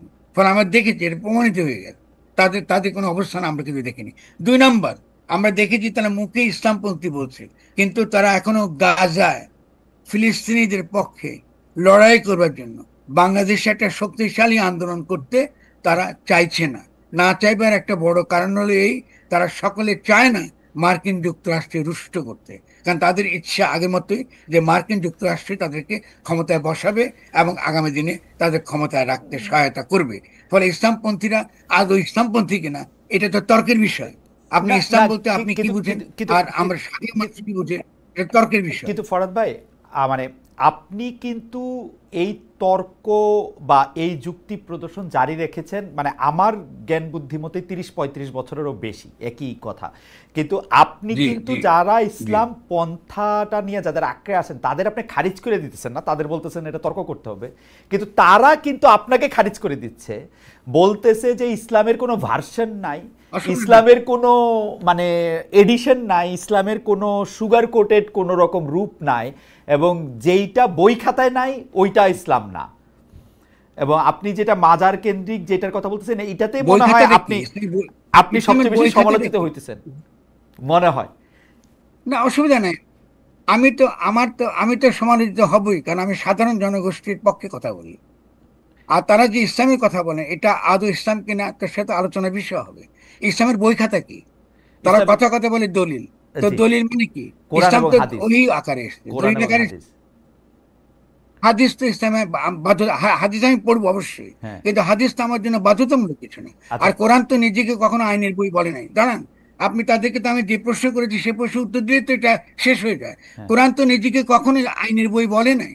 কোরআন বলছে হুদাল্লিল মুত্তাকিন, যারা সত্যিকার অর্থে আত্মসমর্পণকারী, তাদের জন্য পরামর্শের বই কোরআন। তো তারা কোথায় আইন খুঁজেন কোরআনের মধ্যে? কোরআন তো এটা বাহ। বলে নাই। আর শুধুমাত্র তাই না, ইসলাম আরো অনেক মহৎ। ইসলাম হচ্ছে উচ্চ স্তরের ধর্ম। এই হুম, ধর্মটা কি দাবি করে? যে মানুষ মাত্র আল্লাহ খলিফা, হুম, তাকে প্রতিনিধি আকারে দুনিয়া পাঠানো হয়েছে। তার মানে হচ্ছে তাকে আমি প্রজ্ঞা দিয়ে, বুদ্ধি দিয়ে, জ্ঞান দিয়ে পাঠিয়েছি দুনিয়ায়। আমি আপনি যখন মায়ের পেট থেকে আসেন, আপনি কি বগলে কোরআন নিয়ে আসেন, হুম, নাকি প্রজ্ঞা নিয়ে আসেন, বুদ্ধি নিয়ে আসেন? এগুলো নিয়ে আপনি আসেন, আল্লাহ তো দিয়েছে আপনাকে সমস্ত কিছু। এই প্রজ্ঞা, বুদ্ধি, জ্ঞান নিয়ে তো আপনি কোরআন পড়বেন। তো আপনি যখন কোরআনকে আপনি ব্যবহার করেন মানুষের প্রজ্ঞা, বুদ্ধি, তার যে প্রেম, ভালোবাসা, এইসবের বিরুদ্ধে, বিপরীতে, এটা কি ইসলাম? না এটা কোন কিন্তু ইসলাম? কিন্তু নবীতে করে, কিন্তু কিন্তু ফরাদ ভাই, আমি নবীতে করে। কিন্তু ফরাদ ভাই, আমি আপনি আমি আপনি আমি আমি আপনার সাথে আপনি আমি আপনার সাথে থিওলজিক্যাল তর্কে যাব না, কিন্তু আমি যদি আপনাকে বলি, না, আমি থিওলজিক্যাল তর্ক করছি না না, থিওলজিক্যাল আমি না, আমার প্রশ্নটা যদি আমি শুধু বলি যে ব্যাপারটা হচ্ছে এরকম, যদি আপনি মানে আমাদের যারা এটা বলেন তারা বলেন যে প্রফেট হযরত মুহাম্মদ সাল্লাল্লাহু আলাইহি ওয়াসাল্লাম যখন মারা যান তখন তাকে প্রশ্ন করা হইলে বা তিনি অন্য প্রসঙ্গে নানাভাবে এটা বলতে চেষ্টা করছেন যে তোমাদের জন্য আমি এই গাইডলাইনটা আল্লাহ তোমাদেরকে আমার মাধ্যমে তোমাদেরকে দিয়ে গেছে, দিস ইজ দি কমপ্লিট হ্যাঁ, কি গাইডলাইন। বলুন তো বলুন, আপনি বলেন না কি বলেছে, কি দিয়েছে আল্লাহ? এই যে আল্লাহ আমাদেরকে একমাত্র এই যে গাইডলাইন, তুমি এটা কমপ্লিট এটা ফলো করতে হবে। ওহী দিয়েছে। আমি কেন বলতেছি, আমি কিন্তু আপনার কথা মানে আমি বুঝতে পারতেছি, কিন্তু ঘটনা হচ্ছে এক একজন যদি তার নিজস্ব প্রজ্ঞা দিয়া এক একভাবে এটা ব্যাখ্যা করতে পারে, তাইলে তো আর আমরা এক ময়দানে দাঁড়াতে পারবো না ফরদ ভাই, আমরা মিলবো কি শর্তে? না না, অবশ্যই দাঁড়াতে পারবে। তাহলে তাহলে ওয়েস্টার্ন সিভিলাইজেশন কি করে টিকে আছে? ঠিক আছে, এটা বলেন। এই লুথারান চার্চ আমি 100, ব্যাখ্যা দিই। এই ক্যাথলিক, মানে ওরা আপনি যদি প্রশ্ন তুলেছেন, ধর্মের মধ্যে তো আপনি 100 প্রশ্ন তুলে, বিভেদ। না না, এটা তো আপনি একদম আমি আমাকে উত্তর দিতে দেবেন। জি প্লিজ। আমি উত্তর দিবেটা হচ্ছে জি, এই, যে প্রথমত হলো যে 100 জনের তো তাদের ব্যক্তিগত ইচ্ছা অনিচ্ছা দ্বারা তারা ঠিক হবে না। আপনার মধ্যে যে বুদ্ধি আছে, যে প্রজ্ঞা আছে, যে যে যে যে যে তর্কের যে আপনার যে ক্ষমতা আছে, এর দ্বারাই তো সামষ্টিক অভিপ্রায়টা তৈরি হয়। আপনি যে সামষ্টিক অভিপ্রায় তো তর্ক ছাড়া তো হবে না, সামষ্টিক আলোচনা ছাড়া তো হবে না। গণতন্ত্র মানেই তো আলোচনা। তো আপনি এটাকে কেন অস্বীকার করছেন? আপনি না কিন্তু গণ থেকে তো, কিন্তু ফরদ ভাই, আপনি রাইট, নিজেও এক্স্যাক্টলি। এখানে দীর্ঘ আমি সময় কাটাইছেন, এখানে তো 137টা ক্যাথলিক চার্চ, 137 এই লুথারেন এই সেই, এবং তারা কিন্তু ঠিক পরস্পর আছে, পরস্পরকে খুব ভালোবাসে, ব্যাপারটা এরকমও না। না খুব ভালো না, কিন্তু তারা তো একটা একটা রাষ্ট্র গঠনের ক্ষেত্রে তাদের তো একটা ঐকমত্য আছে। তাহলে আধুনিক রাষ্ট্র কোথায় গড়ে উঠলো? আধুনিক রাষ্ট্রতে গড়ে উঠছে খ্রিস্টানিটি থেকে। হুম, আধুনিক রাষ্ট্রতে খ্রিস্টান থিওলজিক্যাল স্টেট। হুম। এখানে সার্বভৌমত্বের ধারণা, তো আধুনিক রাষ্ট্রের যে সার্বভৌমত্বের ধারণা, ওটা তো খ্রিস্টানি থেকে এসছে। ইসলামের তো রাষ্ট্রের সার্বভৌমত্বের কোনো ধারণাই নাই। তাহলে ওনারা কি রাজনীতি করতেছে? আপনি যদি রিয়েলি তারা ইসলামপন্থী হতেন, তাহলে কি করে রাষ্ট্র সার্বভৌম, এটা তারা কি করে এটা তারা মানেন? আর তারা যে আল্লাহ সার্বভৌম বলেন, তারা তারা রাষ্ট্রবিরোধী। তো তারা তো একটা অলরেডি একটা কন্ট্রাডিক্টরি পজিশনে গিয়ে রাজনীতি করছেন, এটা তো হবে না। আপনি যে জন্য ইসলাম হলো সবচেয়ে সবচেয়ে অগ্রসর একটা রাজনৈতিক ধর্ম, কারণ সত্যিকারের সঠিক রাজনৈতিক দিশা দেওয়ার জন্য ইসলাম আপনাকে যথেষ্ট পরিমাণ তার যে থিওলজিক্যাল প্রপোজিশন বলেন, ফিলোসফিক্যাল প্রপোজিশন বলেন, ইসলামের মধ্যে নিহিত রয়েছে, নবীর জীবনে নিহিত রয়েছে। নবী কি হীরা গুহায় বসে বসে সারা জীবন বন্দী করে কাটাছেন নাকি? তিনি কি যুদ্ধ করেন না? তিনি কি আপনার রাষ্ট্র প্রশাসন পরিচালনা করেন না? তার বিবিরা কি তার মসজিদের কোনা ছিল না? আপনি মেয়েদেরকে মসজিদ থেকে বের করে দিচ্ছেন, মেয়েদের সম্পর্কে যেসব কথাবার্তা বলছেন, এটা কি নবীর চরিত্রের সঙ্গে যায়? আপনি ইসলামের সঙ্গে যায় এগুলো? এগুলো আপনি আরব ট্রাইবাল কতগুলো রিলিজিয়নকে আপনি নিয়ে আসে বলতেছেন এগুলো ইসলাম। এটা কি, এটা কিসের ইসলাম? আপনি তো এটা হবে না। ইসলাম তো পরকালের জন্য আসে নাই। আপনি যখন মোনাজাত করেন তখনই তো আপনি বলেন কি রব্বানা আতিনা ফিদ দুনিয়া হাসানা, আপনি রাইট। দুনিয়াকে একদম ভালো করেন। যারা ইহলোক বিরোধী, যারা ইহলৌকিকতা বিরোধী, তারা কখনোই নবীর উম্মত হতে পারে না। কারণ নবী ওকে, ইহলৌকিক ধর্ম এনেছেন দুনিয়াতে খ্রিস্টানিটির বিপরীতে। এইখানে ইসলামের সঙ্গে খ্রিস্টানিটির বিরোধ, এইখানে ইসলামের সঙ্গে জুদাইজমের বিরোধ। আপনি যদি পরকাল নিয়ে আসেন, পরকালটা এনেছে খ্রিস্টানিটি, যে আপনি লর্ড যিশুর যে জগৎ, সে জগতে প্রবেশ না করলে আপনি মুক্তি পাবেন না। ইসলামের তো এগুলো নাই। আপনি এসব বাজে চিন্তা আমাদের সমাজে ছড়াচ্ছেন, অথচ আমাদের এখানে ইসলাম যারা প্রচার করেছেন তারা তো এগুলো কখনো বলে নাই। না, আপনারা আনেছেন এই কেন? এই এই পেট্রো ডলার না, আমার তাহলে আমার এটা মনে, খুব ইম্পর্টেন্ট। জি আপনি এগুলো এসেছে পরের পেট্রো প্রসঙ্গে যান। ডলারের দ্বারা, জি, পেট্রো ডলারের দ্বারা। পেট্রো আপনি ডলারের দ্বারা, সৌদি রাজতন্ত্রের পক্ষে, অ্যাবসলিউটলি, আপনি বিভিন্ন রাজতন্ত্রের পক্ষে অ্যাবসলিউটলি। আপনি রাজনীতি করতে চান। আপনি তো ইসলাম নিয়ে রাজনীতি করতে চাইছেন না। ইসলাম নিয়ে রাজনীতি যদি করেন তাহলে অবশ্যই আমরা সকলে বসে বাংলাদেশে একটা আচ্ছা, একটা সুন্দর ছোট করে ইসলামিক এই দেশ এই প্রসঙ্গে গঠন করতে পারবো। এই প্রসঙ্গে একটা শেষ কথা, যে ফরাদ ভাই আমাদের একজন দর্শক, ইনি আপনাকে প্রশ্ন করেছেন যে ওনার নাম সোহেল সাদি। ফরাদ ভাই আপনি এই উত্তরটা বেশি এটা লম্বা করেন না, খালি প্রশ্নটা আমি অন্য প্রসঙ্গে চলে গেলাম, প্রশ্নটা গুরুত্বপূর্ণ মনে হইলো বলে আপনার কাছে প্রশ্ন করতেছি। জি যে উনি জি প্রশ্ন জি। করতেছেন যে তিনি যে ইসলামের কথা বলেন, অর্থাৎ আপনি যে ইসলামের কথা বলেন, সেই ইসলাম তিনি কার কাছ থেকে শিখেছেন, তার ইসলাম শেখার উৎস কি? আমার ইসলাম শিক্ষা, আলহামদুলিল্লাহ, আমার ইসলাম শিকার উদ্দেশ্য হচ্ছে যে উৎস উৎস মোহাম্মদের জীবন। উৎস উৎস উৎস ভাই, সোর্স, উৎস মানে উদ্দেশ্য না, কোরআন তো উৎস, একটাই, সোর্স। হ্যাঁ, কোরআন তো একটাই, জি, কোরআন তো দুইটা না। আচ্ছা, ফলে কোরআনকে আমি পড়তে পারবো না। আমি যদি কোরআনই পড়তে না পারি, কেন? কোরআনকে বোঝার যে ক্ষমতা, সে বোঝার ক্ষমতার জন্য যে আপনার মনের যে তৈরি করা, মনের যে যত্ন, যেটাকে আমরা আধ্যাত্মিকতা বলি, আধ্যাত্মিকতা সহজ মানে হলে মনের যত্ন করা। ফলে সেই কোরআনকে বোঝার জন্য মনের যে যত্ন, সেই যত্নটা আমি করি। সেই যত্নটা কি? অপরের প্রতি ভালোবাসা, অপরের প্রতি প্রেম। কেউ যদি আমার চেয়ে এটা ভিন্ন কথা বলে, তার সঙ্গে কথা বলে, সুন্দরভাবে কথা বলে, এটা মীমাংসা করা। কিন্তু আপনি তো আমার উপর চাপিয়ে দিতে পারেন না। আপনি ওকে। তো বলেন যে এই আইনিও একমাত্র কোরআনে আছে, কিন্তু এটাই আল্লাহ বলছে। আপনি কথা কথা আমাকে বলেন এটা আল্লাহ বলছে। এটা বলাইতে তো আপনি অলরেডি কুফরি করে ফেলছেন। আল্লাহ তো আপনাকে কিছু বলে নাই। আপনার যা বলছে তার নবীকে বলেছে, অর্থাৎ কোরআনে আছে। আপনি এবার এরকম বুঝেছেন এটা বলতে পারেন। আমি তো বলি যে আমি কোরআন বলে যেটা বুঝেছি এটাই বলতেছি। আমি যে ওকে, দাবি করছি না আমার ব্যাখ্যা একমাত্র ব্যাখ্যা। আপনি যুক্তির সঙ্গত আমাকে আমাকে নাকচ করে দিন, আমি মেনে নেব। কিন্তু কিন্তু আচ্ছা, এইটা নিয়ে আসলে কথা বলা খুব ইন্ট্রিগিং, কিন্তু অনেকেই বলতেছেন যে এই বইটা আমরা পড়তে শুরু করছি আগে বিশ্বাস হয় না, যুক্তি দেওয়া বিবেচনাটা তো আমার পরের, আমি তো আগে এটাতে বিশ্বাস করবো, আমি এটা আমার প্রভুর নামে পড়বো, আমি এটাতে বিশ্বাস ইসলামের, স্থাপন করবো তাহলে। আচ্ছা আমি এখন আপনাকে আরেকটা কথা বলি পরিষ্কার। জি, ইসলামে বিশ্বাস বলে কোনো শব্দ নেই। আচ্ছা, ইসলামে আছে ইমান, ইমানের বিশ্বাস এক কথা না। শুনুন, এইভাবে যে শব্দার্থ বদলিয়ে দিয়ে আমরা পুরো ধর্মকে বদলাই ফেলে। বিশ্বাস আছে খ্রিস্টানিটি। আচ্ছা আপনি যখনই বিশ্বাস বলবেন আচ্ছা দেন ইউ আর এ খ্রিস্টান। আচ্ছা, ইমান আর ইসলামে বিশ্বাস বিশ্বাস বলে কিছু নেই, মানে ধরেন, এক কথা না। না তাহলে এটা একটু আরেক লাইন একটু বলেন ফরাদ ভাই, যখন এটা আলিফ লাম মিম বা যা জালিকাল কিতাবু রাইবা, ওইটা যখন বলা হইতেছে তখন এটা আমাকে তার উপরে বিশ্বাস রাখতে বলা হইতেছে না, মানে আপনি না বিশ্বাস, মানে সেমেন্টিক এই তর্কটা বইয়ে বাদ থাক না, মানে। কেন? এটা এটা ভিন্ন জিনিস। আর কোরআন নিজের সম্পর্কে বলতেছে জি, যা আমি এখানে যা যা বলতেছি এটা মিথ্যা না। এটা ওকে। তো বিশ্বাসের ব্যাপার না। তো এটা তো বিশ্বাসের ব্যাপার, কিচ্ছু নাই ওখানে। ও আমাকে আপনি ও কি আমাকে যদি ও আমাকে এটার উপরে ওর ওর ওর কথার উপরে ও আমাকে আস্থা রাখতে বলতেছে, তো মানে এটাকে আমি না কিভাবে না, বলবো? কোথায় এই এই শব্দের মধ্যে নাই তো। এই আপনাকে শব্দই নাই, আস্থা আচ্ছা রাখতে তো ঠিক আছে, মানে নো। আপনাকে আপনাকে কোরআনটা পাঠিয়েছে আল্লাহর ওহী হিসেবে, কোনো ওকে, দলিল আকারে না। ওকে, দলিল আকারে না। দুই আচ্ছা, নাম্বার, হ্যাঁ, আপনাকে সূরা বাকারায় পরিষ্কার বলছে আপনি প্রতিনিধি, আল্লাহর খলিফা। আপনি কোরআন বুঝবার সমস্ত ক্ষমতা আপনার আছে। আপনার কোনো তফসির তৃতীয় ব্যক্তির থেকে ব্যাখ্যা আচ্ছা, জানার তো দরকার নেই। আপনি পড়তে পারেন না কেন? এই যে এখন আপনি আপনার বুদ্ধি প্রজ্ঞা সব বাদ দিয়ে আমার মনে হয় যে বাংলাদেশের আলেমরা যারা আছেন, যাদেরকে আমরা বিভিন্ন শিক্ষা প্রতিষ্ঠানে শিক্ষকতা করতে দেখতেছি, তাদের অনেকেই আপনার সাথে এই জায়গাটায় বিরোধিতা করেন বা আপনার মতো। করুন। হ্যাঁ, কিন্তু কিন্তু কিন্তু আমরা একটু আগাই।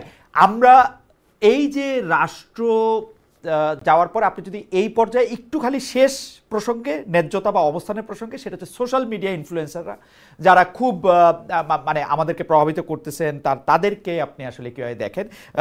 আমাদের দর্শকরা ডক্টর পিনাকি ভট্টাচার্যের কথা বলছেন জনাব ইলিয়াস হোসেনের কথা, তারা যেহেতু অনেক ইনফ্লুয়েন্সিয়াল, তাদের অবস্থানটা আপনি কীরকমভাবে দেখেন? তারা তিনজনই আমার অত্যন্ত ঘনিষ্ঠ বন্ধু। ডক্টর কনক স্যার আছেন, জি, তার কথাও মনে হয় আপনি বলতেছেন। কনক স্যার তো আছেন জি বটে, জি। কনক স্যার আর বলুন কি ইলিয়াস বলুন কি পিনাকি, এরা অত্যন্ত বন্ধু। এবং আমি তাদের অবদান, আমি মনে করি তাদের অবদান ছাড়া এই গণঅভ্যুত্থান হতো না, এটা অসম্ভব ছিল। ওকে। তবে সেটা হচ্ছে যে আমাদের পার্থক্যটা, যেহেতু তারা আমরা একসঙ্গে থাকি না, একসঙ্গে আলোচনা করতে পারলে এটা আরো সুন্দর করে বেরিয়ে আসতো, যাতে আমরা আমাদের যার যার অভিজ্ঞতা অবস্থানের জায়গা থেকে অনেক বিষয়ে আমরা কথা বলেছি, হয়তো আমাদের তথ্যের বুঝতে পারছি যে তার তার যে তার যে উষ্মা, তার যে সমালোচনা যুক্তিটা আমি বুঝতে পারি। কিন্তু আমি একটা বৃহত্তর একটা পটভূমিতে আমি মনে করি যে আমরা ব্যক্তিকে হেয় করে মন্তব্য করার পক্ষে না। এটা রাজনীতির দিক থেকে এটা আমাদের খুব ফলপ্রসূ হয় না। এটা আমি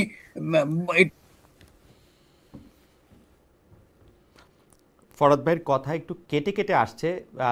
এটা কি সংযোগটার একটু প্রবলেম? আমরা ফরহাদ ভাই, এখন কি আপনি আমাকে শুনতে পাচ্ছেন?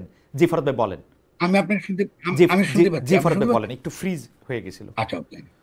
তাহলে আমি আমি বলছি যে যখনই তারা পিনাকি যখন একটা একটা অবস্থান নিচ্ছেন, তার যে বিশেষ ভাষা ব্যবহারের পদ্ধতি, এবং তিনি খুব সুন্দরভাবে বলে যে আমি তো এটা ভদ্রলোকদের জন্য লিখিনি, আমি সব সাপোর্ট করি।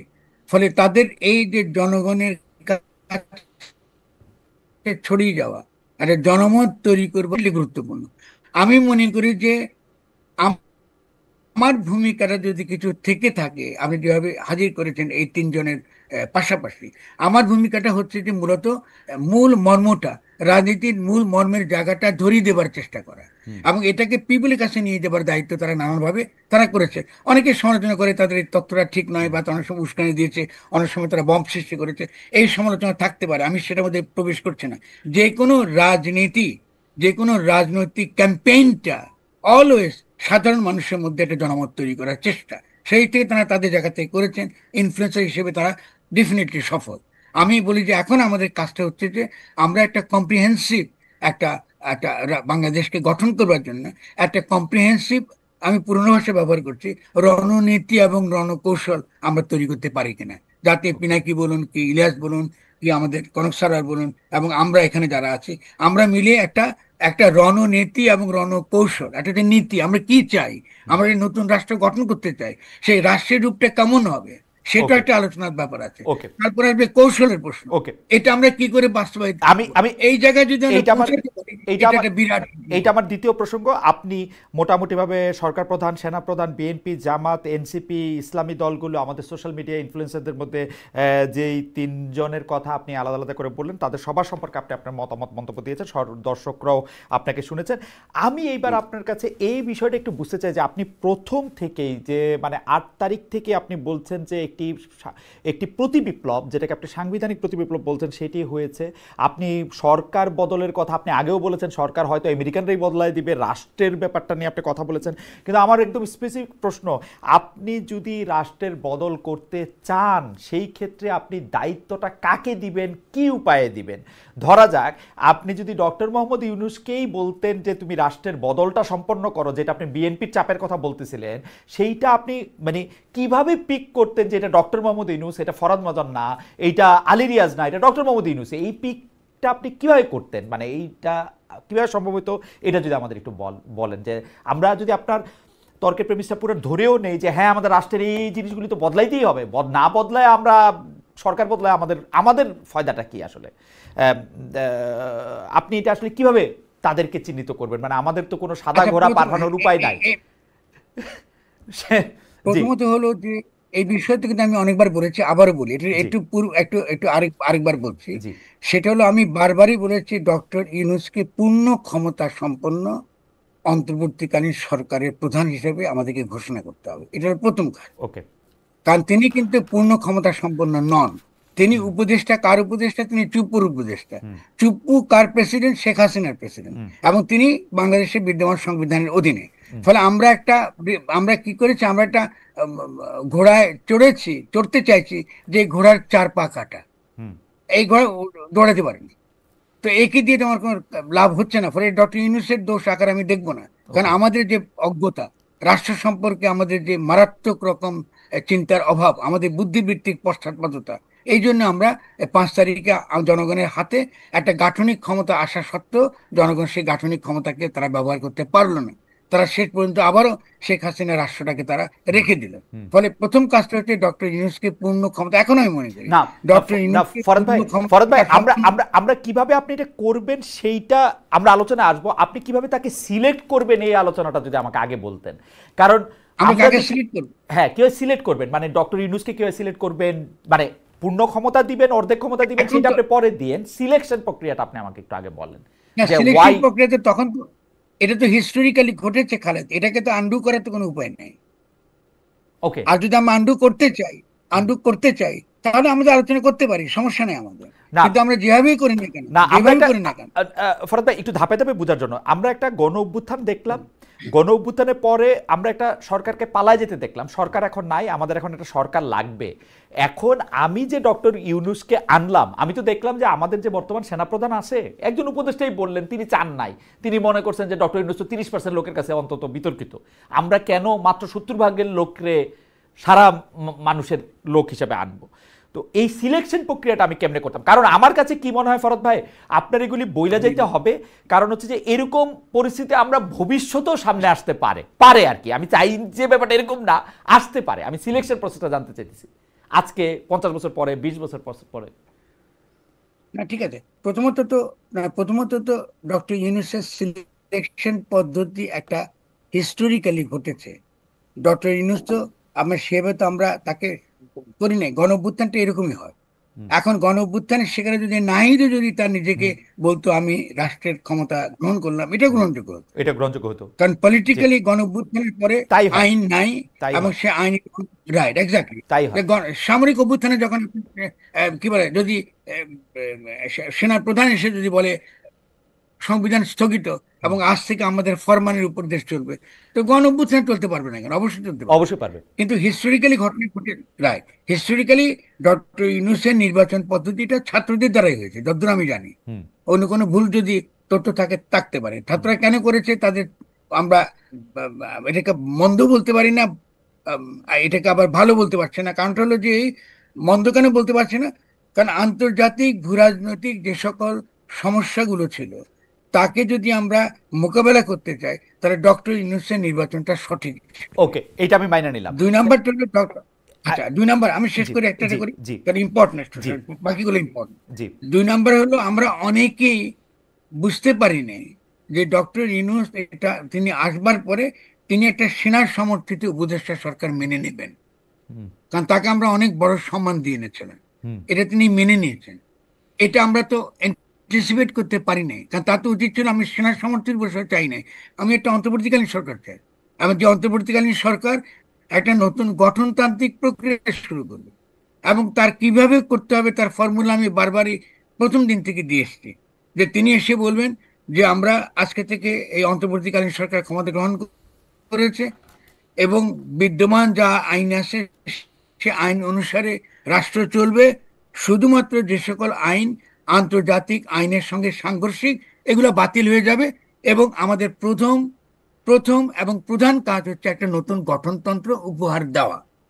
এটা হবে তার প্রথম ঘোষণা। হুম এবং এটা করে নিয়ে এসে তিনি বিভিন্ন রাজনৈতিক দলের সঙ্গে কথা বলবেন, হুম এবং তাদেরকেও আপনার ওই যে রিকনসিলিয়েশন এবং হুম রিকনসিলিয়েশন কাউন্সিল গঠন করে তাদেরকে ক্ষমতা অন্তর্ভুক্ত করে নেবে। হুম তো এই কাজগুলো বলার সত্ত্বেও আমরা পারি নাই।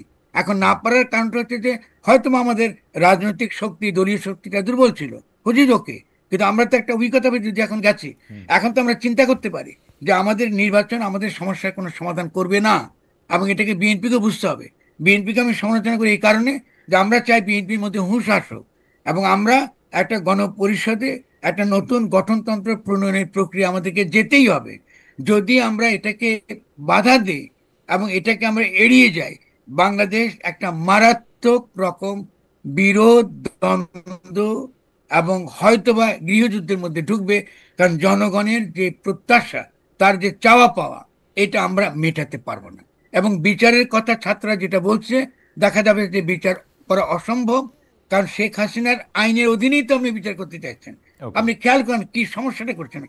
আপনি যেই আইনে, আপনি যে কোর্টে, যে আদালতে বিচার করছেন, সে আদালত সম্পর্কে আন্তর্জাতিক সমালোচনা আছে। হুম। তো আপনি ওই আদালত রাখবেন না কেন? আপনাদের গণ আদালত তৈরি করার কথা, যাতে দ্রুত বিচার আপনাকে সম্পন্ন হতে পারে। আর যেহেতু ডক্টর ইউনূসের কাছে পূর্ণ ক্ষমতা নাই, ফলে তদন্ত করার ক্ষমতাও তার হাতে নাই।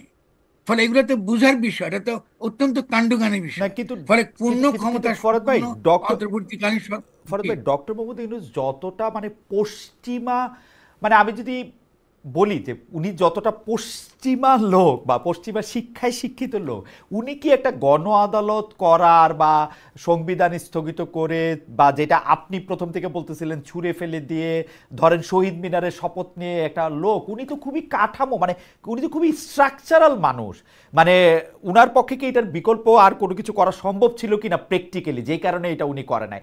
আর দ্বিতীয় যে কথাটা হচ্ছে এইটা উনি অন্তত কয়েকবার বলেছেন বলে আমি শুনেছি, কারণ উনি শপথ নেওয়ার পরে উনার সঙ্গে আমার সরাসরি কথা হয় নাই, উনি নাকি বারবার এই কথা বলেছেন যে আমি কিন্তু 111-এর মতো মানে ফখরুদ্দিন হয়ে মঈনুদ্দিন মাসুদুদ্দিনদের সরকারের মধ্যে যাইতে চাই না, আমার ক্ষমতা আর্মি থেকে এক্সক্লুসিভ হইতে হবে, এবং এইটা যদি তোমরা নিশ্চিত করতে পারো তাহলে আমি আসবো। সুতরাং উনি তো পূর্ণ ক্ষমতাবানই ছিলেন।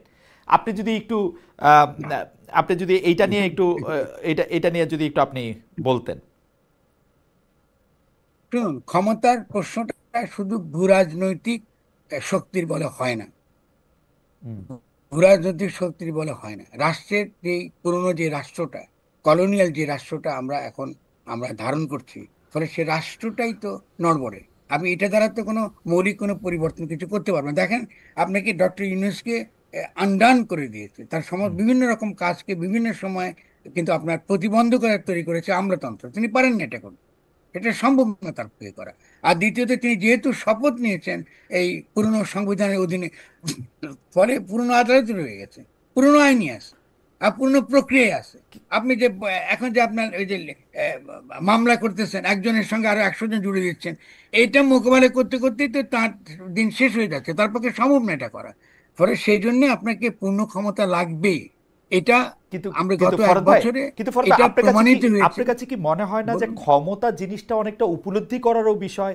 ডক্টর মোহাম্মদ ইউনূস যেহেতু রাজনৈতিক দলের বা মানুষের সমর্থনটা সেইভাবে উপলব্ধি করতে পারেন না, সেজন্য যতই আপনি তারে ক্ষমতা দেন তিনি আর ক্ষমতাবান হইতে পারবেন না। এই কারণেও একটা দলের বা গোষ্ঠীর আসা উচিত না যারা নির্বাচন দিয়ে বা জনগণের ক্ষমতা দিয়ে আসে, আমার আপনার ইচ্ছার ফলেই শুধু বৈশা গেল, এটা হয় না। মানে আমি বলতে চাইতেছি ডক্টর মোহাম্মদ ইউনূস যদি একটা পলিটিক্যাল পার্টি 50 লাখ বা 50 কোটি ভোট নিয়ে আসতেন, তিনি অনেক বেশি স্ট্রং হইতেন কিনা। আমি তো তারা অনেক দুর্বল দেখি প্রথম দিন থেকেই, মানে এটা এইটা। তাহলে তো আওয়ামী লীগই ক্ষমতা থাকতো। ধরেন আপনি এগুলা পলিটিক্স খুব ভালো তর্ক না। জি। তাহলে তো আওয়ামী লীগই তো ক্ষমতায় থাকতো, না, তার চেয়ে বড় শক্তিমান কে আওয়ামী লীগ তো ছিল? মানুষের ম্যান্ডেট নিয়ে আসে নাই ভাই, গত শক্তি বলতে 15 আপনি বছর তো নাই আওয়ামী লীগের ম্যান্ডেট জনগণের। ম্যান্ডেট ম্যান্ডেট শব্দটা এটা এটা বিতর্কিত, এটা অস্পষ্ট। আচ্ছা, জনগণের ভোটই তো নাই, জনগণের ভোট তো নাই আওয়ামী লীগের জন্য গত 10 বছর। এটা আওয়ামী লীগ সবচেয়ে ভালো জানে, অভিপ্রায় ঠিক সবচেয়ে ভালো জানে আওয়ামী লীগ। খালেদ, আমি বলি, আমরা পলিটিক্যাল আলোচনা করলে আমাদের কিছু ক্যাটাগরি সাবধানে ব্যবহার করতে হবে। ভোট কিন্তু সঙ্গে অভিপ্রায় কোনো সম্পর্ক নেই। ওকে। জনগণের অভিপ্রায় শব্দটা কিন্তু বলা হয় অভিপ্রায়। দেখেন, বারবার কিন্তু আমি বলছি অভিপ্রায়টা, এই অভিপ্রায়টা কিন্তু এটাকে সামষ্টিক অভিপ্রায় রূপ দিতে হবে। আমি বললে হবে না, এটা আমার অভিপ্রায় না বা খালেদের অভিপ্রায় না। আমরা যে তর্ক বিতর্ক করছি, এটা কিন্তু রাষ্ট্র গঠন প্রক্রিয়ার অংশ। এটা মনে রাখেন, আপনি কিন্তু ইতিমধ্যেই কিন্তু কন্ট্রিবিউট করছেন ওটা। কারণ আমি যে কথা বলছি এটা জনগণ শুনবে। আপনি যতগুলো এই শো করেন, জনগণ শুনছে। এর মধ্যে দিয়ে কিন্তু তার একটা ইচ্ছা, একটা অভিপ্রায় কিন্তু গড়ে উঠছে। ফলে গণতন্ত্র সম্পর্কে তার যে ধারণা, সে ধারণাটা বদলাতে হবে। গণতন্ত্র মানে নির্বাচন না, আর নির্বাচনে একমাত্র বৈধ সরকার প্রতিষ্ঠিত করে না, গণ অভ্যুত্থানে বৈধ সরকার নির্বাচিত করে। মানে ডক্টর ইউনূস নির্বাচিত সরকার, এটাও কিন্তু ভুল ধারণা যে তিনি যেহেতু ভোট করেন না তাই তিনি অনির্বাচিত। এগুলো আমাদের সমাজে এগুলো তো প্রবলভাবে হাজির রয়েছে, যে কারণে ডক্টর ইউনূস অনেক কাজ করতে পারেন নাই। কারণ আমাদের ধারণা যে যেহেতু তিনি নির্বাচিত নন, অতএব তিনি বুঝি আপনার এই দীর্ঘকাল তিনি শাসনে বা রাষ্ট্র গঠন প্রক্রিয়ার ভূমিকা রাখতে পারবেন না। এটা ভুল চিন্তা, এগুলা পলিটিক্স এগুলো নাই এগুলা। ফলে আমাদের কিছু বেসিক কনসেপ্টটা পরিষ্কার করতে হবে যে আমাদের অবশ্যই ভোট লাগবে। ভোট মানে হলো নির্বাচন। আমি যদি আজকে গণপরিষদ নির্বাচন করতে চাই, তাহলে ভোটেই গণপরিষদ নির্বাচন করব। আর গণপরিষদের ভূমিকাটা কি? গণপরিষদের ভূমিকাটা হচ্ছে এই যে জনগণের সামষ্টিক অভিপ্রায়কে রূপ দেওয়া। জনগণের সামষ্টিক, কারণ বিভিন্ন সমাজ থেকে বিভিন্ন প্রতিনিধি হিসেবে তারা গণপরিষদে আসবেন কি জন্য? একটা গঠনতন্ত্র প্রণয়ন করবার না জন্য। না সেখানে তারা তর্ক বিতর্ক করবেন। না কিন্তু ফরহাদ তার ভাই, মধ্য দিয়ে একটা সামষ্টিক, এটা শেষ করে একটু, জি তার মধ্য দিয়ে একটা সামষ্টিক অভিপ্রায়টা গড়ে উঠবে, ওটাই হবে গঠনতন্ত্র। তাহলে এই প্রক্রিয়াকে তো আপনি এড়াই গিয়ে তো সরকার নির্বাচনের কথা বলা মানে কি? জনগণের বিরুদ্ধে দাঁড়ান।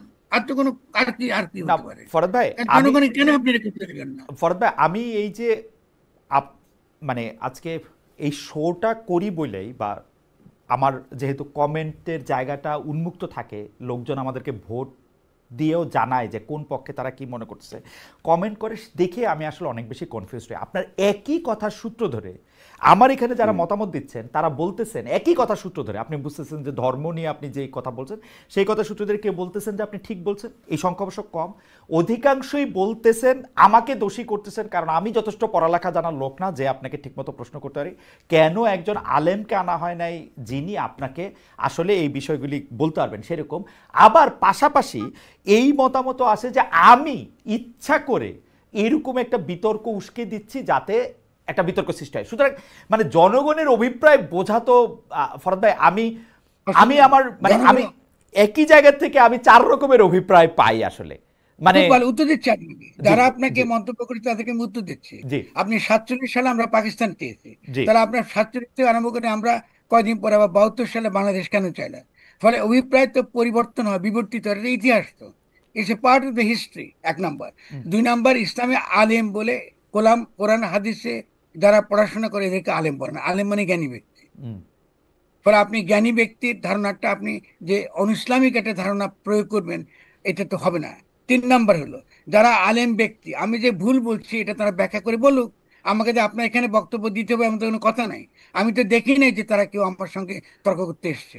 আমি যখন মক্কা বিজয়ের কথা বলেছি, আমি যখন হেফাজতের পক্ষে দাঁড়িয়েছি, আমি যখন যখন সঠিক অবস্থান নিয়েছি, তখন তো আমার বিরুদ্ধে তারা করতে পারেনি।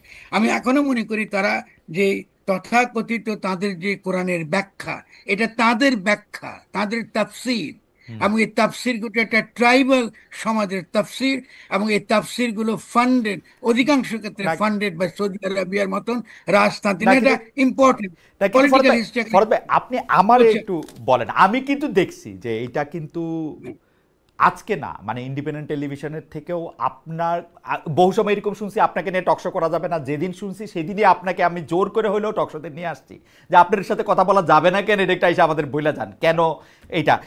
তো সেই ক্ষেত্রে আপনি যখন ওদের পক্ষে অবস্থান নিছেন, এমনকি কোনো কোনো টেলিভিশন বলছে আপনাকে নিলে সবাই বয়কট করবে, আপনার মনে আছে, হয়তো মনে থাকবে, তখনও আমরা আসলে আপনার সাথেই কথা বলছি, কিন্তু তর্কটা না ঠিক আছে। কিন্তু ফরহাদ ভাই, আমার কথা হলো মানুষের অভিপ্রায় বোঝার আসলে কি কোনো তরিকা আছে? মানে মানে এটা আমি কেমনে বুঝবো? আমি তো বুঝাই না। একই কথা, এই যে আমি আপনাকে যে কথা বলতেছি সেই একই কথার 5 রকম অনুবাদ হইতেছে।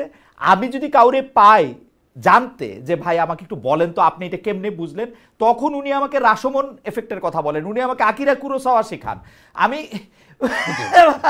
মানে কিন্তু অভিপ্রায় আমি কেমনে বুঝবো, এইটা আপনি যদি একটু বলেন। খুব সহজ। এই যে আপনি তর্ক করছি, জনগণ শুনতেছে, তার মধ্যে নিশ্চয়ই যারা আমার সম্পর্কে ধারণা আছে, ধারণা বদলাবে। আপনি তো এডুকেশন ছাড়া, জনগণকে সচেতন করা ছাড়া তো আপনার সহজ কোনো পথ নাই। দেখুন, পলিটিক্সে তো সহজ পথ নাই।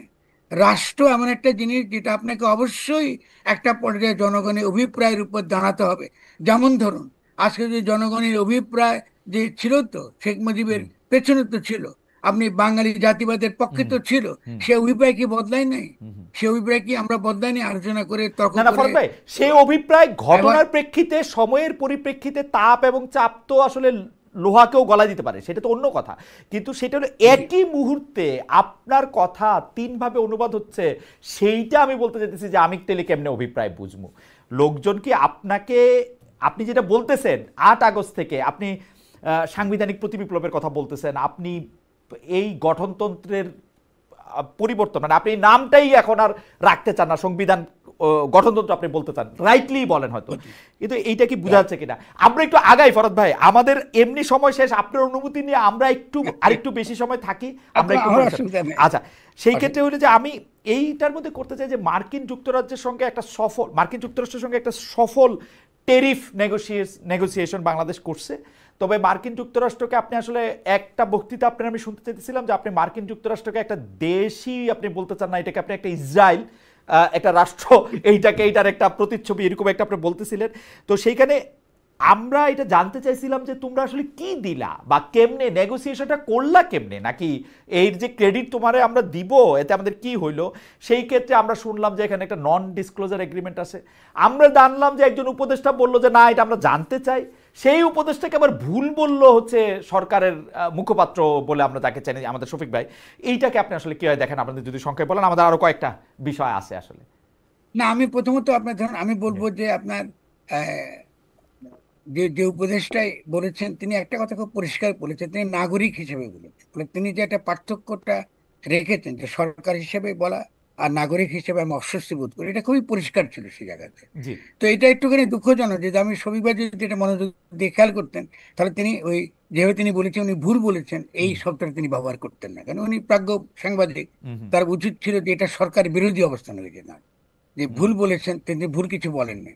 কথা ঠিক আছে, এটা আমরা বলতে পারি না ডিপ্লোম্যাটিক্যালি, যেহেতু সরকারে আমরা আছি, ফলে সরকারের সঙ্গে আমরা মার্কিন যুক্তরাষ্ট্রের সঙ্গে আমরা একটা নেগোসিয়েট করছি, ফলে এটা তো হতেই পারে। তিনি বলতে পারেন যে এটা উপদেষ্টার ব্যক্তিগত মত হতে পারে। হুম। তো আমি এটা হচ্ছে আমি বলবো তো এগুলো তুচ্ছ জিনিস, এগুলো গুরুত্বপূর্ণ ইস্যু না। না। গুরুত্বপূর্ণ ইস্যু হচ্ছে জি। যে গুরুত্বপূর্ণ ইস্যু হচ্ছে যে আমরা যে ট্যারিফ যে কমাবার জন্য যেটা করেছি আসলে তো কমাই নেই। হুম কেন আমরা তো জানি না যে ট্যারিফের কমাবার বিপরীতে আমরা কি পরিমাণ অর্থ, পাল্টা অর্থ আমরা ওই বোয়িং কেনার নামে আমরা মার্কিন যুক্তরাষ্ট্রকে দিচ্ছি। হুম এটা খুব ইম্পর্টেন্ট।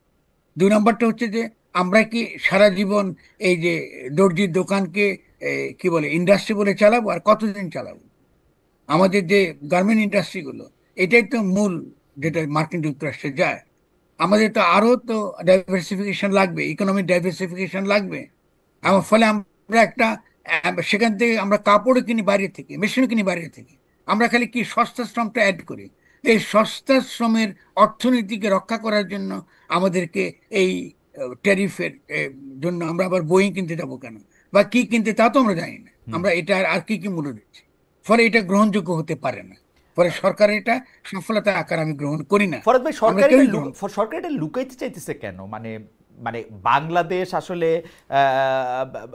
এই আপনি যেটাকে দর্জি শিল্প বলতেছেন সেই শিল্পটাকে বাঁচাইতে যদি কোনো পদক্ষেপ নয়, সেটা তো ডক্টর মোহাম্মদ ইউনূস দেশের না, স্বার্থেই আমি তার নিবেন। পক্ষে থাকবো নিশ্চয়, ঠিক আছে। আপনি যদি কিন্তু চান তো আপনি কিন্তু উনারা করবেন। উনারা উনারা এটাকে লুকাইতে চাইতেছেন কেন? এটা কি মানে মার্কিন যুক্তরাষ্ট্র বাংলাদেশকে চাপ দিছে যে তোমরা এটা লুকায় রাখো বা তোমরা এটা বইলো না? না, আমার মধ্যে এখানে এটা আমি আমি আমি যেটা বুঝতে বুঝতে পারি সেটা হচ্ছে যে এই আন্তর্জাতিক ক্ষেত্রে আমাদের সফলতা, মানে ডক্টর ইউনূসের সফলতাকে দেখাবার জন্য যে চেষ্টাটা, যে অতিরিক্ত চেষ্টা, যেটা কোনো দরকার নাই।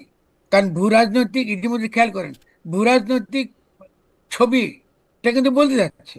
আজকে আজকে কি রাশিয়া, ভারত এবং চীন, তাদের মধ্যে কিন্তু ঐক্য হয়ে যাচ্ছে। আমরা কিন্তু কমপ্লিটলি কিন্তু একটা নতুন মেরুকরণ ঘটছে, হুম। এবং আমাদের কিন্তু নতুন করে ভাবতে হবে। আপনি যদি শুধুমাত্র একটা প্রো আমেরিকান পজিশন নিয়ে আপনি বাংলাদেশকে চালাতে যান, এটা এটা সম্ভব হবে না। ওকে। ফলে আমাদেরকে একটা ব্যালেন্স জায়গায় থাকতে হবে।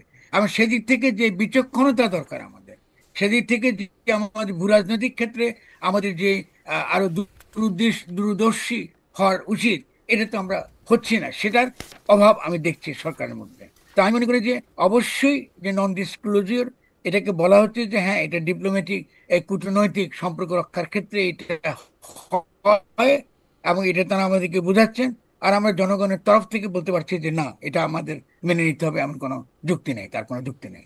ফলে আমরা মনে করি যে নিঃসন্দেহে আমরা একটা ট্রান্সপারেন্ট, একটা স্বচ্ছ, জবাবদিহিতামূলক সম্পর্ক চাই, লুকোচুরি চাই না, গোপন কোনো চুক্তি কোনো রাষ্ট্রের সঙ্গে আমরা চাই না।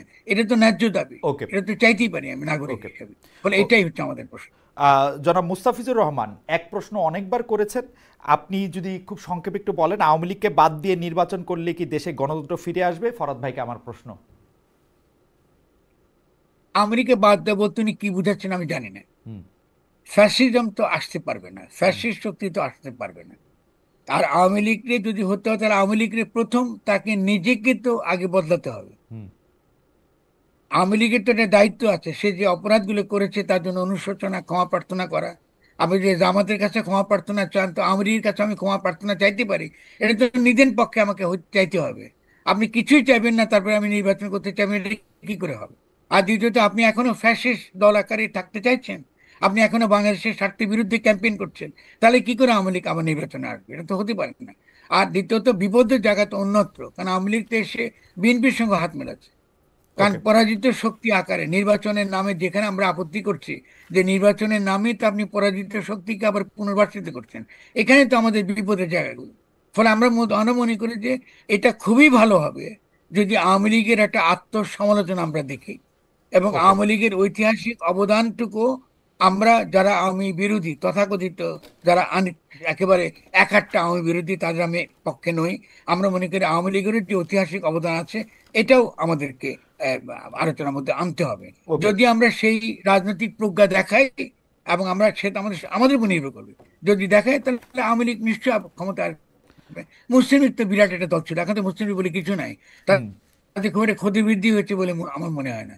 ন্যাপও তো একটা বড় দল ছিল, তো ন্যাপ তো নাই, তাতে খুব ক্ষতি বৃদ্ধি হয়েছে বলে আমাদের মনে হয় না। তো সেজন্য আওয়ামী লীগ যদি চলে যায়, হিস্টোরিক্যালি তার বিলুপ্তি ঘটে, অসুবিধাটা কোথায়? হা হা করার তো কিছু নেই। ওকে। আম, আপনি বলেছেন, কোট করছি, গণতন্ত্র আর ফেসিবাদ খুবই কাছাকাছি, ফেসিবাদীরাও নির্বাচনের মাধ্যমেই ক্ষমতায় আসে, তাই যারা এখন নির্বাচন করছে তারা প্রকারান্তরে ফেসিবাদকে পুনর্বাসন করতেছে। আপনি এটা নতুন বলতেছেন না, একমাত্র বলতেছেন না, হঠাৎ করে বলতেছেন না, এটা আপনি চিন্তা ভাবনা করে এবং আজকেও আপনি এটা বলছেন। কিন্তু জি, এই জাতীয় নির্বাচন নিয়ে আপত্তি জি। করলেও চলমান ডাকসু নির্বাচন নিয়ে আজকেই ফেসবুকে উৎসাহমূলক পোস্ট দিয়েছেন।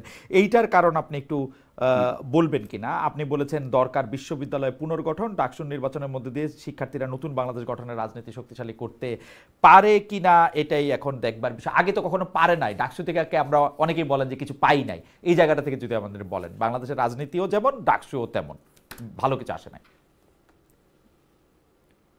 ডাকসু ডাকসু তো বাংলাদেশের স্বাধীনতার যুদ্ধে অত্যন্ত গুরুত্বপূর্ণ ভূমিকা ছিল, এরশাদ বিরোধী আন্দোলনে অত্যন্ত গুরুত্বপূর্ণ ভূমিকা ছিল।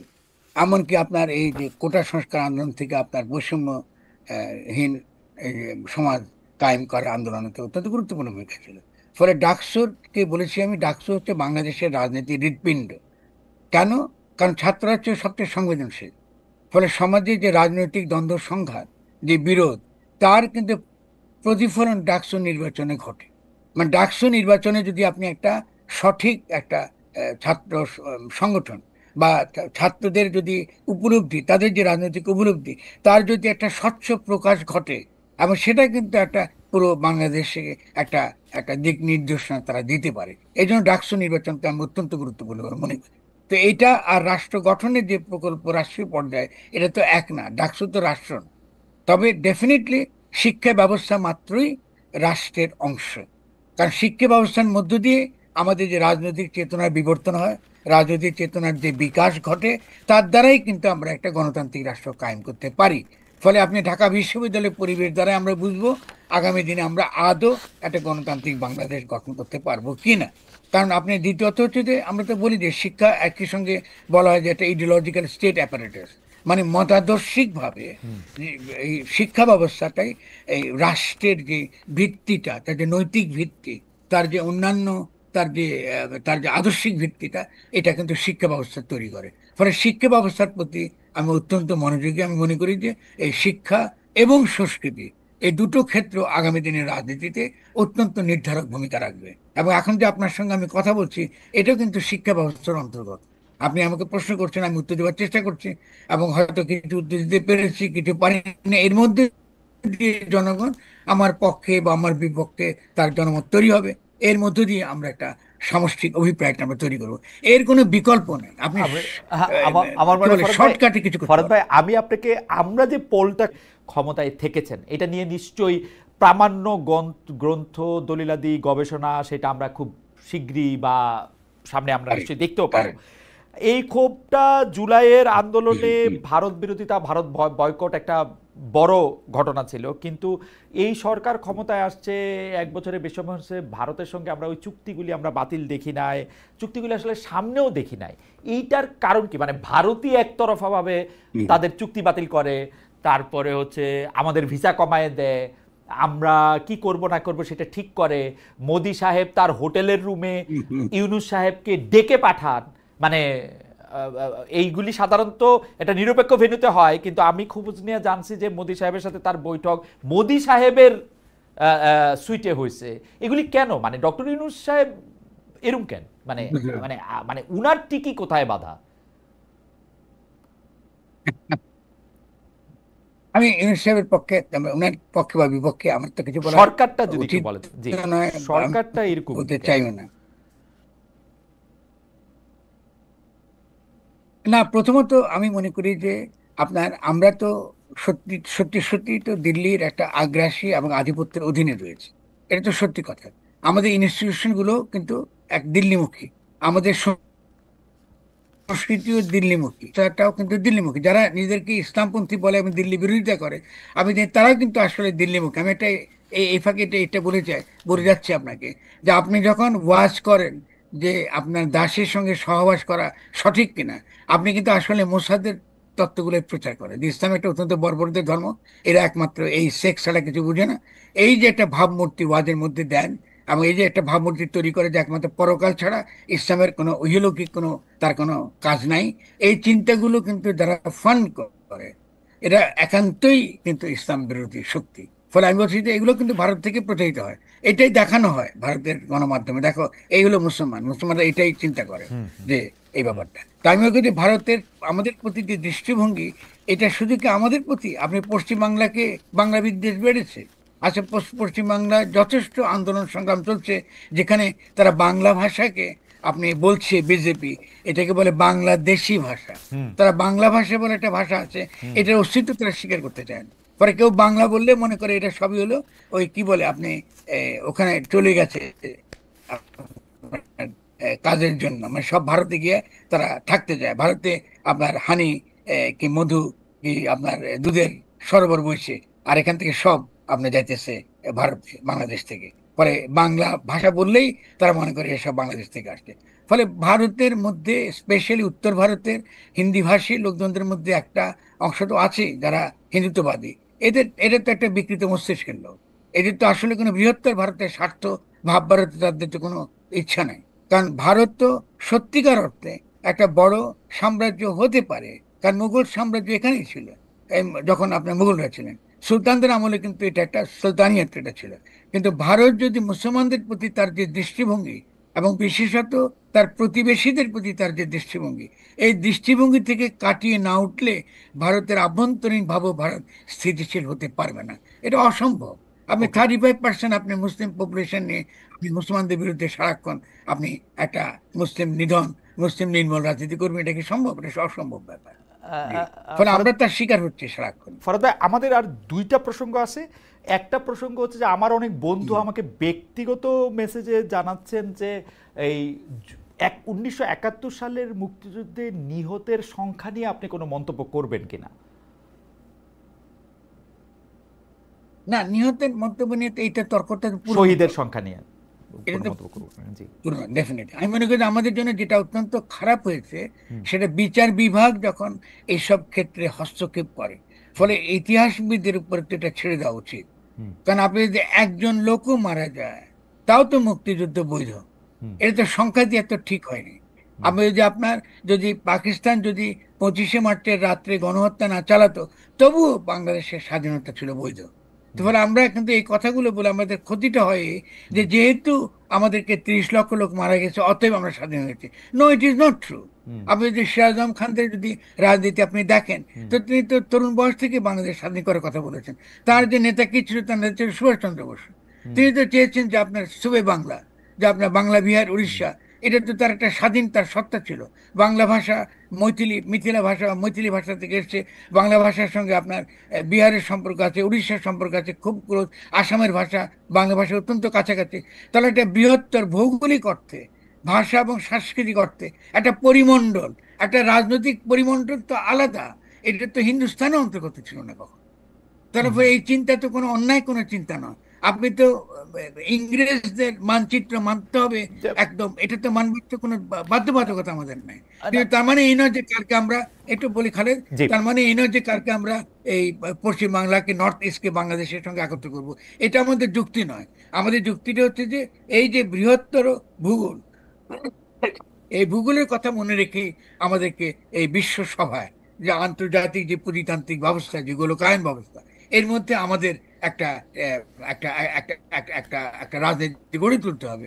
সেই রাজনীতির মধ্যে আমাদের নর্থ ইস্টের সঙ্গে সম্পর্ক ভালো করতে হবে, বিহারের সঙ্গে সম্পর্ক ভালো করতে হবে, উড়িষ্যার সঙ্গে, আসামের সঙ্গে সম্পর্ক ভালো করতে হবে। ফলে সেদিক থেকে তো এটা খুবই গুরুত্বপূর্ণ বিষয়। তো সংখ্যা নিয়ে আমি কি করব? সংখ্যা তো ইম্পর্টেন্ট, কারণ আমাদের তো একটা সাংস্কৃতিক ঐতিহ্য আছে। ফরাদ ভাই, এখানে দুইটা প্রসঙ্গ, মানে একজন বলতেছেন যে ঠিক আছে, এটা যা বলা হয়েছে সেইটার মধ্যেই আমরা থাইকা যাই, এটা নিয়ে আর কথা বলার দরকার নাই। আরেকজন বলতেছেন যে আমরা তো যে কোনো সময় যে কোনো কিছু নিয়ে, আরেক গ্রুপ বলতেছেন আর কি, যে কোনো সময় নিয়ে এটা কথা বলতে পারে। আপনি কোনটা মনে করেন, যে এটাকে আসলে যেখানে এটা এই অবস্থা আছে থাইকা যাওয়া ঠিক হয়েছে, নাকি 2000 অভিযোগ পড়ছে, একটা গবেষণাপত্রে দেখা গেছে যে 2000 জনের ব্যাপারে অভিযোগ পড়ছে, যেটাকে আবার অনেকে মনে করছেন যে উনি বলছেন 2000 লোকই মারা গেছেন, এইটা ঠিক আছে? মানে কোনটা আপনি ঠিক মনে করেন? আমি মনে করি যে আপনি যারা রিয়েলি, যারা ইতিহাস চর্চা করেন, এই ক্ষেত্রে যাদের বিশেষজ্ঞতা রয়েছে আলাদা, এটা তাদের উপর ছেড়ে দেওয়া উচিত। এটা আদালতের বিষয় নয়। আর এটা নিয়ে আমাদের এখন, আপনার ধরুন এই 2025 সালে এইটা একটা তর্ক করাটা আসলে দরকার নেই। আমি মনে করি যে পিনাকি যে প্রশ্নটা তুলেছে, সেই প্রশ্নটা অন্য অর্থে এটা তাৎপর্য আছে, যে এটা তো ইস্যু একটা। আপনি যে জাস্ট একমাত্র সংখ্যা দিয়ে যেভাবে একটা বাঙালির চেতনা আপনি গড়ে তুলেছেন, যে পাকিস্তানের প্রতি আপনি যে নেতিবাচক একটা ধারণা আপনি গড়ে তুলেছেন, এটা তো ঠিক না। কারণ আপনি খেয়াল করেন, বাঙালি জাতিবাদীরা যে তত্ত্বটা বারবারই দিয়েছে যে এটা একটা রেসিস্ট যুদ্ধ ছিল, পাঞ্জাবি বনাম বাঙালি। ফলে জাতিবাদীর কাল পর্ব আমাদেরকে কাটিয়ে আসতে হবে। আমরা এখন জাতিবাদীর যুগে বাস করি না এখন আমরা একটা বিশ্ব পুঁজিতান্ত্রিক ব্যবস্থার মধ্যে বাস করছি। আমাদেরকে একটা রাজনৈতিক জনগোষ্ঠী হিসেবে আমাদের গড়ে উঠতে হবে। ফরাদ ভাই, আপনি নিশ্চয়ই লক্ষ্য করছেন যে খালি আলোচনাটা খালি সংখ্যায় নাই, কিন্তু আলোচনাটা এমনও আছে যে পশ্চিম পাকিস্তান পূর্ব পাকিস্তানকে আসলে ততটা শোষণও করে নাই। ভারত বিভিন্নভাবে গ্যাঞ্জাম ট্যাঞ্জাম লাগায় এই দেশটা, মানে নানা ধরনের আলাপ আলোচনায় আছে। মানে আমাকে তরুণরা প্রশ্ন করে যে এই ব্যাপারটা, এটা আমি কি জানি, আমি আমার মতো করে আমারটা আমি বলতে চাই, যে আমি মনে করি 1971 মুক্তিযুদ্ধ, বাংলাদেশের স্বাধীন হওয়া, এটা আমার কাছে খুবই গুরুত্বপূর্ণ, বোধহয় সবচেয়ে গুরুত্বপূর্ণ ঘটনা। কিন্তু কারো কারো কাছে মনে হয় যে পুরোটাই ষড়যন্ত্র। কোনো লোকজন বলতে থাকে পুরোটা ষড়যন্ত্র, বা না হইলে আরো ভালো হইতো, একটা কনফ্রন্টেশন এখনো হইতে পারে কিনা। আপনি এটা নিয়ে কি এক দিলেন বলবেন কিনা? আমাদের শেষ প্রসঙ্গে আমাদের যাবো আর কি, আপনি এটা বললে। হ্যাঁ, না, এটা আমি বলেছি। আমি এত সময় কম, তো এত ব্যাখ্যা করতে পারবো না। আমি কুইকলি দুইটা কথা আপনাকে বলি। প্রথম কথাটা হচ্ছে যে এই যে বাংলাদেশের যে তার যে ভাষিক এবং সাংস্কৃতিক তার যে নিজের পরিচয় সন্ধানের যে চেষ্টা, এটাকে রক্ষা করার যে চেষ্টা, এটাকে আমি ইতিবাচক মনে করি। এবং 71 মুক্তিযুদ্ধ নেগোসিয়েবল না, এটা নেগোসিয়েট করার কিছু নাই এই জায়গায়, এটা ভেরি ক্লিয়ার। ওকে, সেকেন্ডলি হচ্ছে যে আমরা, তার মানে এই নয় যে আমরা ইতিহাসে ফিরে যাব না। আমরা ইতিহাসে বুঝবো যে কেন 71 মুক্তিযুদ্ধটা হলো, এবং কি করে যুদ্ধের মধ্যে দিয়ে আমাদের চেতনাটা আমরা একটা ভাষার প্রতি, আমার সংস্কৃতির প্রতি, আমার বিশ্বের ধরনের আমার একটা কমিটমেন্ট, আমার আত্মার সঙ্গে এটা যুক্ত হয়ে গেছে। ফলে এটাকে আপনি অ্যাবসলিউটলি ফরাদ ভাই, আমি আপনার সাথে একমত। কেন, আমি শুধু এই জায়গাটাতে আমার গত 15-16 বছরের কথা খুব মনে করতেছে, যে আমরা যখন সরকারের সমালোচনা করতাম, এবং কোনো ক্ষেত্রে ফিয়ার্স সমালোচনা করতাম, সরকারের কেউ আমাদেরকে ব্যক্তিগত আলোচনায়, পরে মেঠো বক্তৃতায় অনেকেই বলতো যে আমরা না থাকলে এই মুক্তিযুদ্ধের যেগুলি আমাদের সিম্বল আছে, প্রতীকী জিনিস আছে, সেগুলিই তোমরা আর রক্ষা করতে পারবে না। আমরা কইতে মানে কি? কিন্তু এগুলি নিয়ে যখন আক্রমণ করা হয়, তখন আমরা দেখি যে আওয়ামী লীগের বয়ানটা যে ঠিক ছিল সেইটা প্রতিষ্ঠিত করার দিকে এটা আগায়, এটা হচ্ছে আফসোসের ব্যাপার আর কি। আর কোনো তো আমাদের হ্যাঁ, ঠিক। আর কোনো তো কিছু না। আমরা পরবর্তী প্রসঙ্গে যাই। ফরহাদ ভাই, আপনিও নিশ্চয়ই, মানে আপনি তো সাক্ষী, কারণ আমি আপনি একই জায়গায় একই কথা বলতে গিয়া এই ধরনের কথা আমরা অনেক শুনছি। যাই হোক, আমরা শেষ প্রসঙ্গে যাই। আমাদের একজন দর্শক, ওনার নাম TM রহমান ইউটিউব, উনি একটা মেসেজ বারবার পাঠাতেছেন, আনফলো করলাম খালেদ সাহেব, আপনার অনুষ্ঠান অনেক ভালো ছিল, আজকে থেকে আর দেখবো না, এমন একজন ইসলাম বিরোধী লোক আনার জন্য। আর আপনার ইসলামের প্রতি কিছুটা বিরোধী আছেন, আপনার অনুষ্ঠান দেখে বোঝা যায়। আমার কিছু বলার নাই ফরহাদ ভাই, আমরা পরবর্তী প্রসঙ্গে যাই।